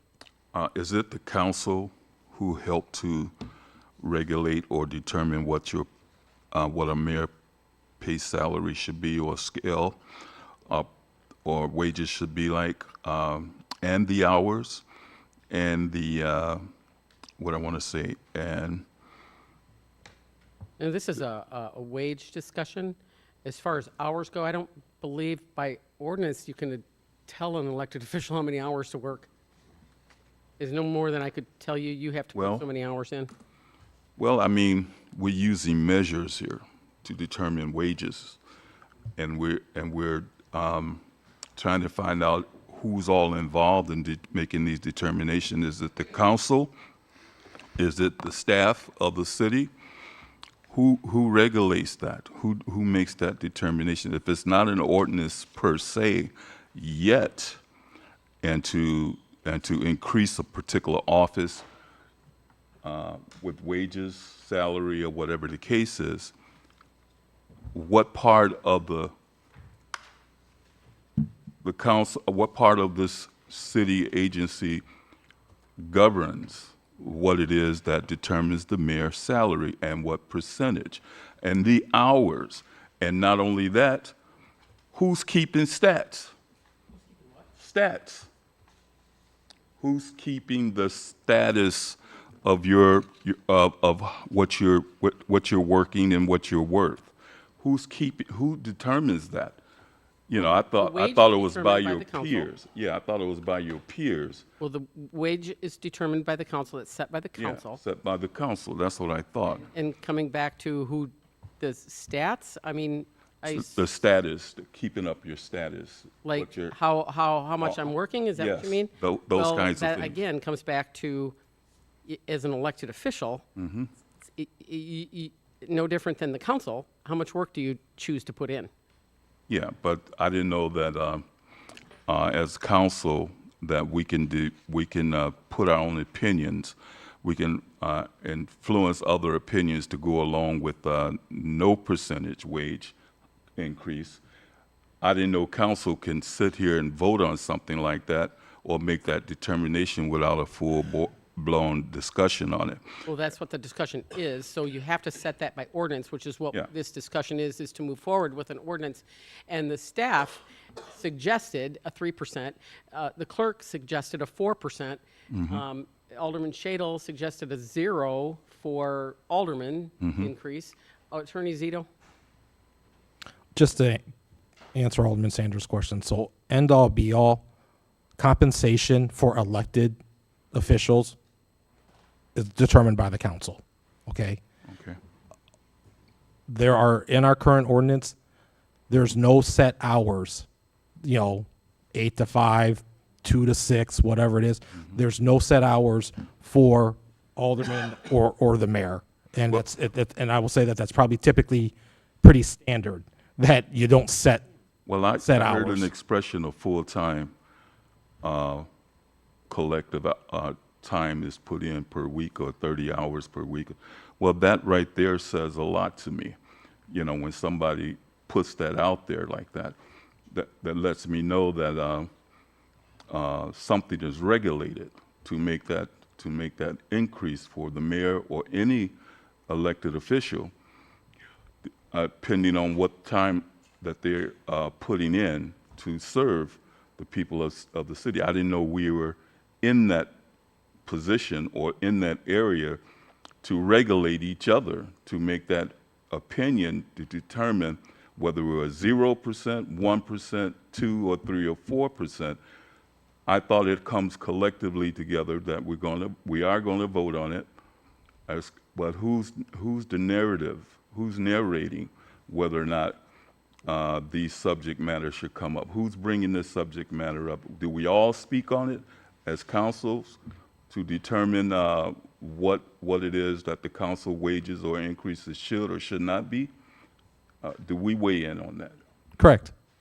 That's why this put on the agenda for the council to have a decision as to, hey, council, what do we all want to do? Do we want to give raises to the alderman? Do we want to give raises to the clerk? Do we want to give raises to the mayor? What do we want to do about the liquor commission people? What do we want to do about the other commission people? This is for you guys to have the discussion. Every one of you guys can chime in and say, well, I think we should do this. I think we should do that. And hopefully there's going to be a consensus, at least enough to direct staff to draft an ordinance that moves at least in the consensus direction there. So yeah, for the salary part, yeah, you guys control that there. Well, that's the whole thing. We don't have a council appointment chairperson or someone to help to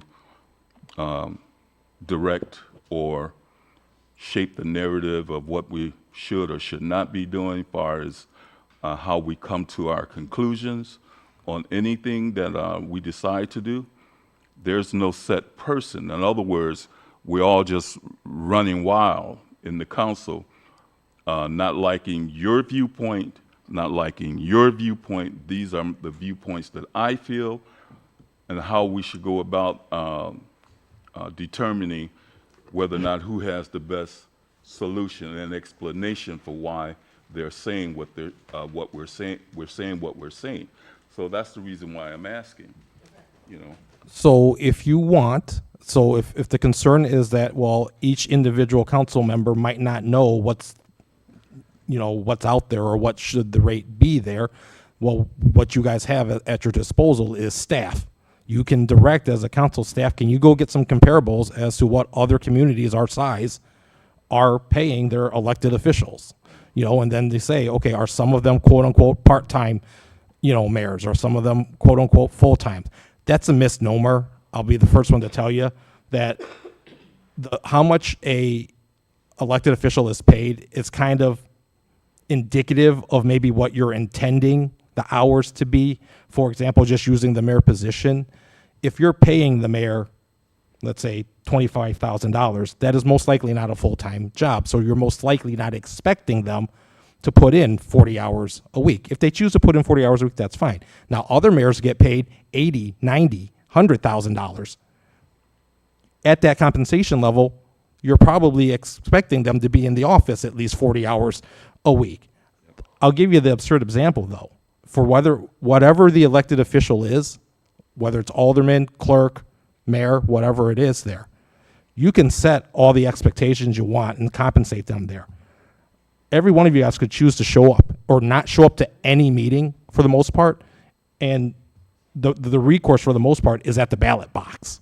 I'm not suggesting you guys do that. You're not fulfilling your duties, your obligations to your constituents, and but in theory, yeah, if an elected official says, even though you're being compensated $100,000, if they say, well, I only showed up at 20% of the meetings, doesn't change the fact that they still get paid their money, to a certain extent. Now, I know Freeport has some rules in their ordinances that abrogates that, but for the most part, if you don't think your elected official is showing up or doing the job that they're being paid for, the recourse is generally at the ballot box there, so.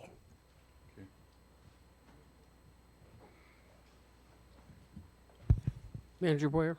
I just said, I would like to say, if it's council's will, I can get some comparables together. Yeah, I agree with that. Start in Chicago first.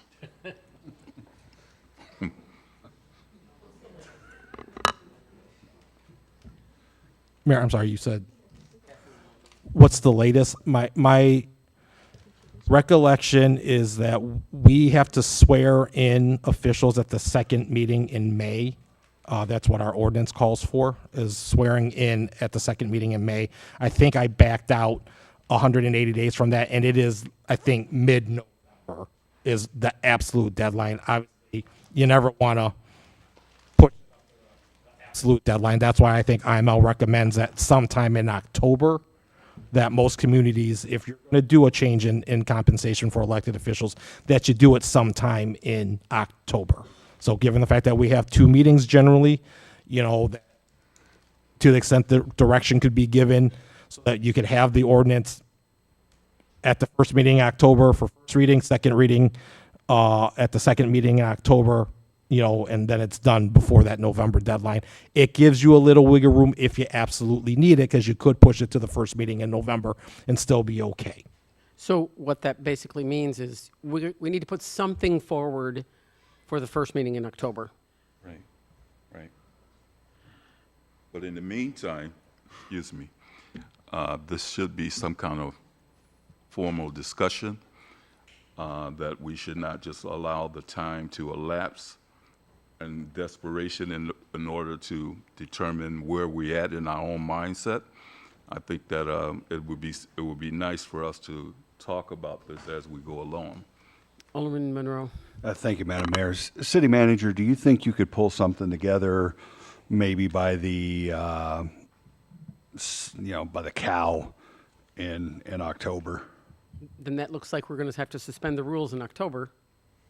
Yes. That'll put it back to the third meeting, the third week, and it needs to be passed. Okay, so do you think you pull something together? Sorry, I'll amend that. Something together by the first meeting in October?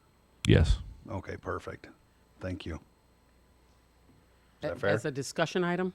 I think, We're still running into the same thing of ordinances are 2 readings.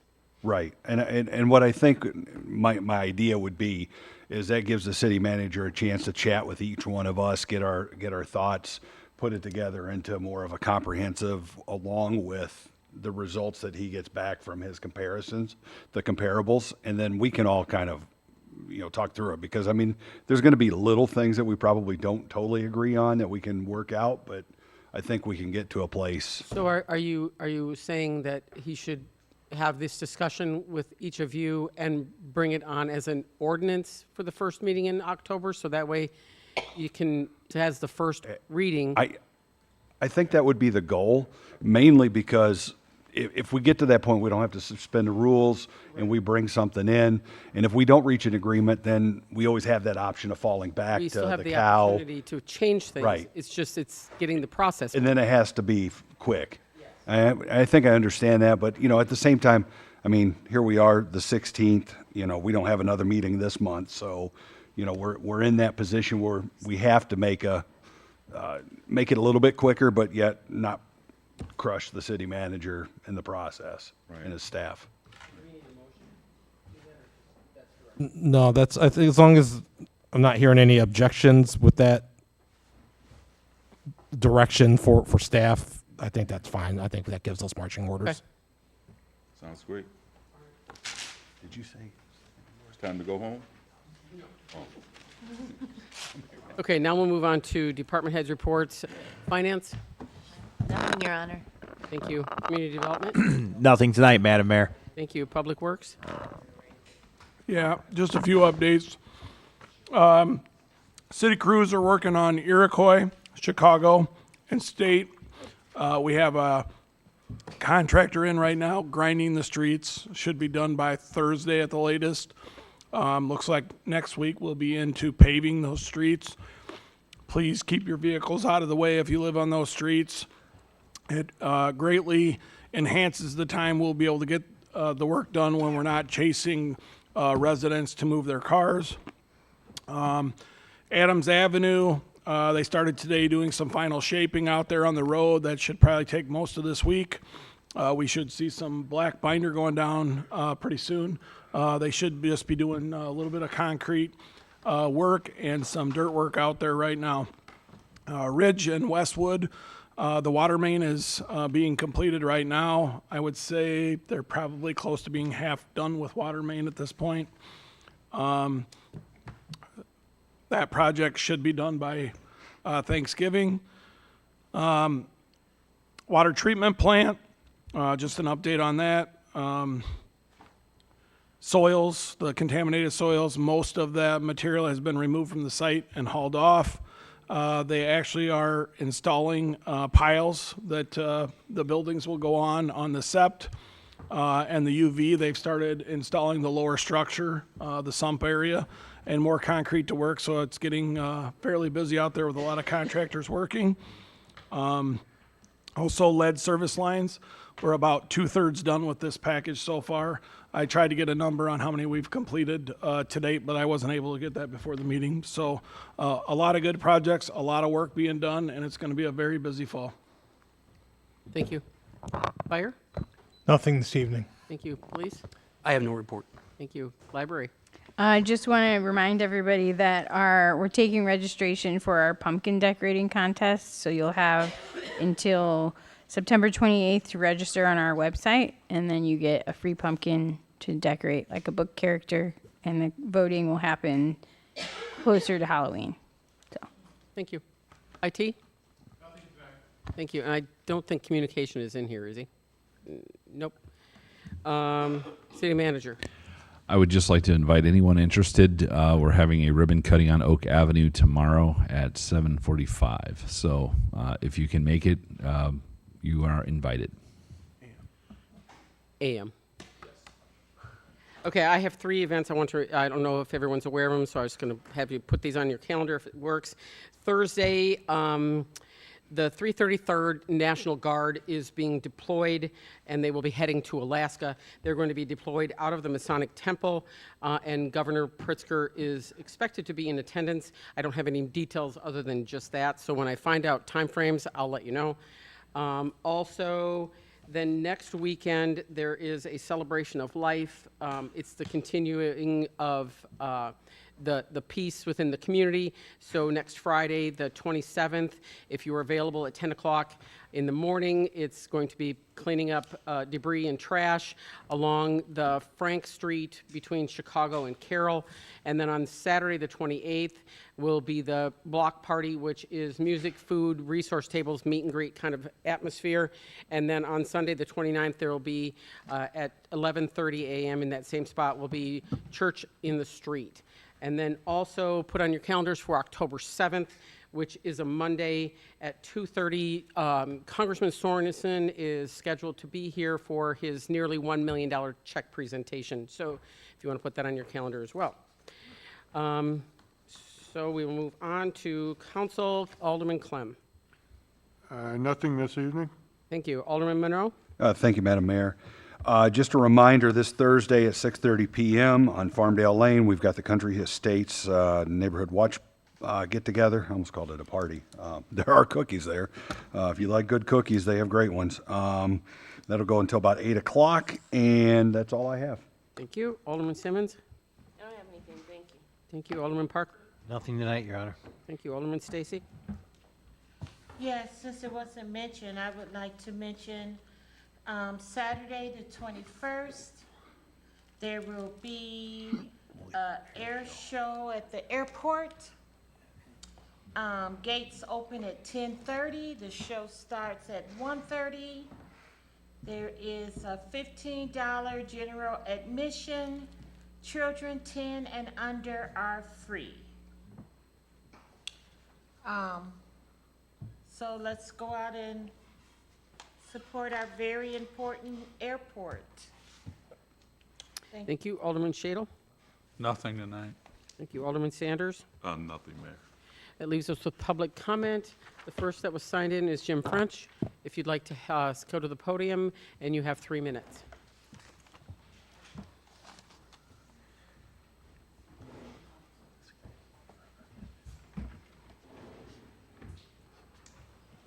Mayor Jody Miller, City Manager Rob Boyer, City Clerk Debbie Anderson, Alderman Don Parker, James Monroe, Tom Clem, Cecilia Stacy, George Sadel, is that right? Sadel?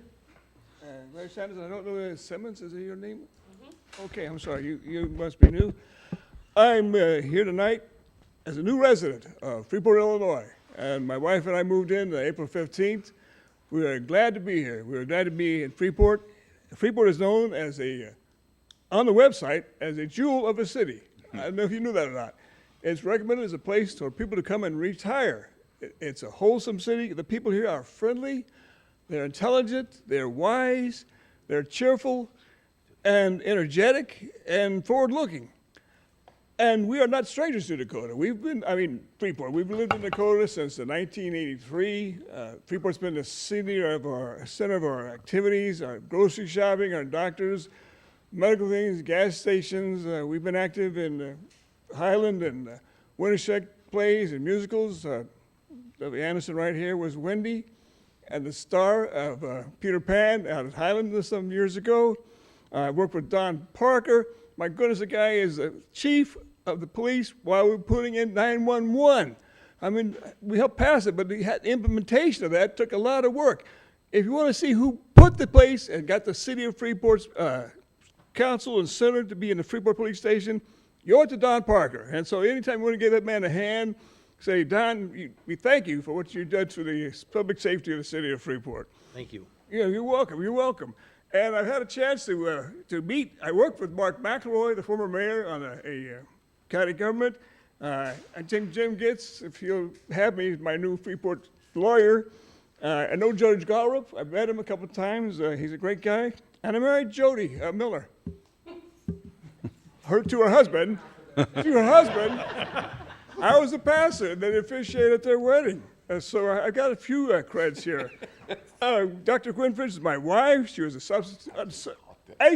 music teacher at Carl Sandburg for a long time. She's the chairman and president of the Freeport Choral Society. She and our friends started CHOM, the Children's Hands-On Museum, and they work there all the time. In my time, I've been a substitute teacher at a lot of the Freeport schools. I got to teach for a year at Akron. It's been a pleasure. All the students, I had students in state and local government out at Highland. Been a Columbia instructor from Columbia College at nighttime. Any rate, for us in Dakota, this is a fun city. You may not think this as a mecca of entertainment, good restaurants, and a lot of other things. In any case, I hope they'd be able to talk with Rob Boyer, the manager, and Jody Miller, the mayor, 15, 20-minute discussions. And somebody on your staff said, well, why don't you come and talk to the city council? You can share everything you have on your mind. Well, we've only got a few minutes here. So Yes, and your time has exceeded, so we appreciate all your kind words. Yes. If I could, I would like to be able to speak to both of you about some of the things. You can set up a meeting where our doors are open. Okay, that's all I wanted to say tonight. Thank you very much. Hope to see you. This is not a one-off. I hope to be able to come back and talk again. Thank you All very right, much. thank you. And next on the list is Josh Atkinson.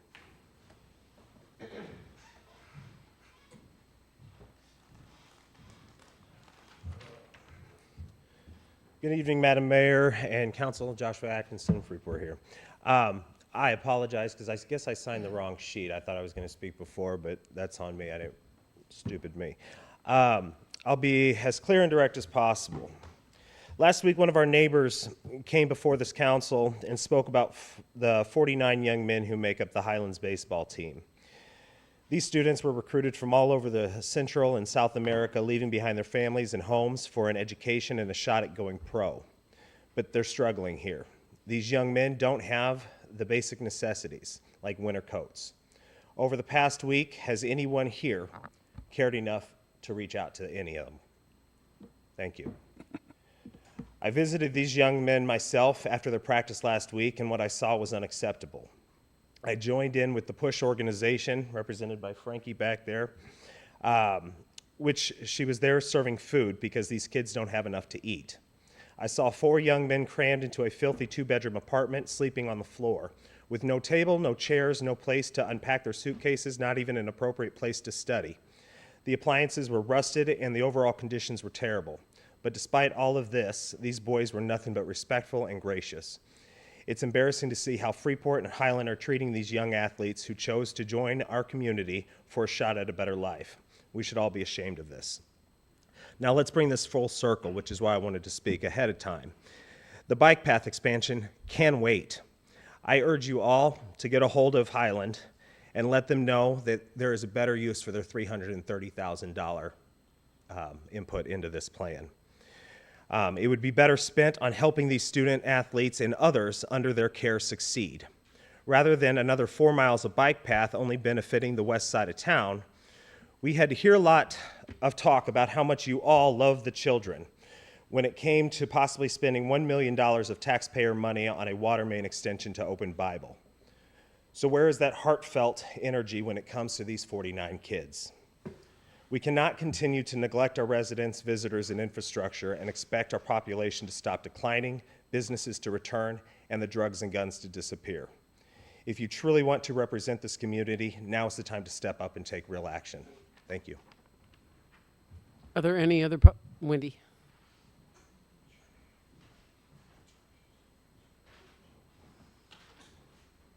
Good evening, Council. My name is Wendy Pearson. For those of you that don't know, there were a couple things that were said that I'd like to put some clarification on. First of all, when we talk about bids in this town, the question I was going to ask is how many bids, how often are there 3 bidders on any contract in this town? And Darren happened to answer that with a question, well, with an answer to the fact that they put out for 3 bidders and got none. How often are the bike and walking trails utilized in this town, and who's utilizing them? As some of you know, my background is in minority business and contracts and specifications. So when you talk this, Darren knows I know what you're talking about. As far as an increase in salaries, I think the city of Freeport's citizens have the right to know what the exact salaries are of the mayor and the city manager, because tonight what was stated that their salaries are somewhere between $170,000 to $180,000. That does not give me directs or anybody else directs as to what those individual salaries are. Finally, I wish that we saw in our neighborhoods the individual who is supposed to be the eyes, ears, and mouth of us, the people. I wish I could see persons who are supposed to be that in our communities, going to meetings, meeting with our children, going into our churches. I'm sorry, I don't agree on an increase for the mayor. I'd like to see our neighborhood and our mayor have an impact on what is happening in this city, what has been happening in this city for 20 years prior to her even becoming the mayor. I've not seen that impact. And this isn't personal, but I've watched too many people be put in the ground and too many of our children dead. I have a list of individuals who were shot, and now are dead. This latest shooting shouldn't have been a walk around the block, which is what we did.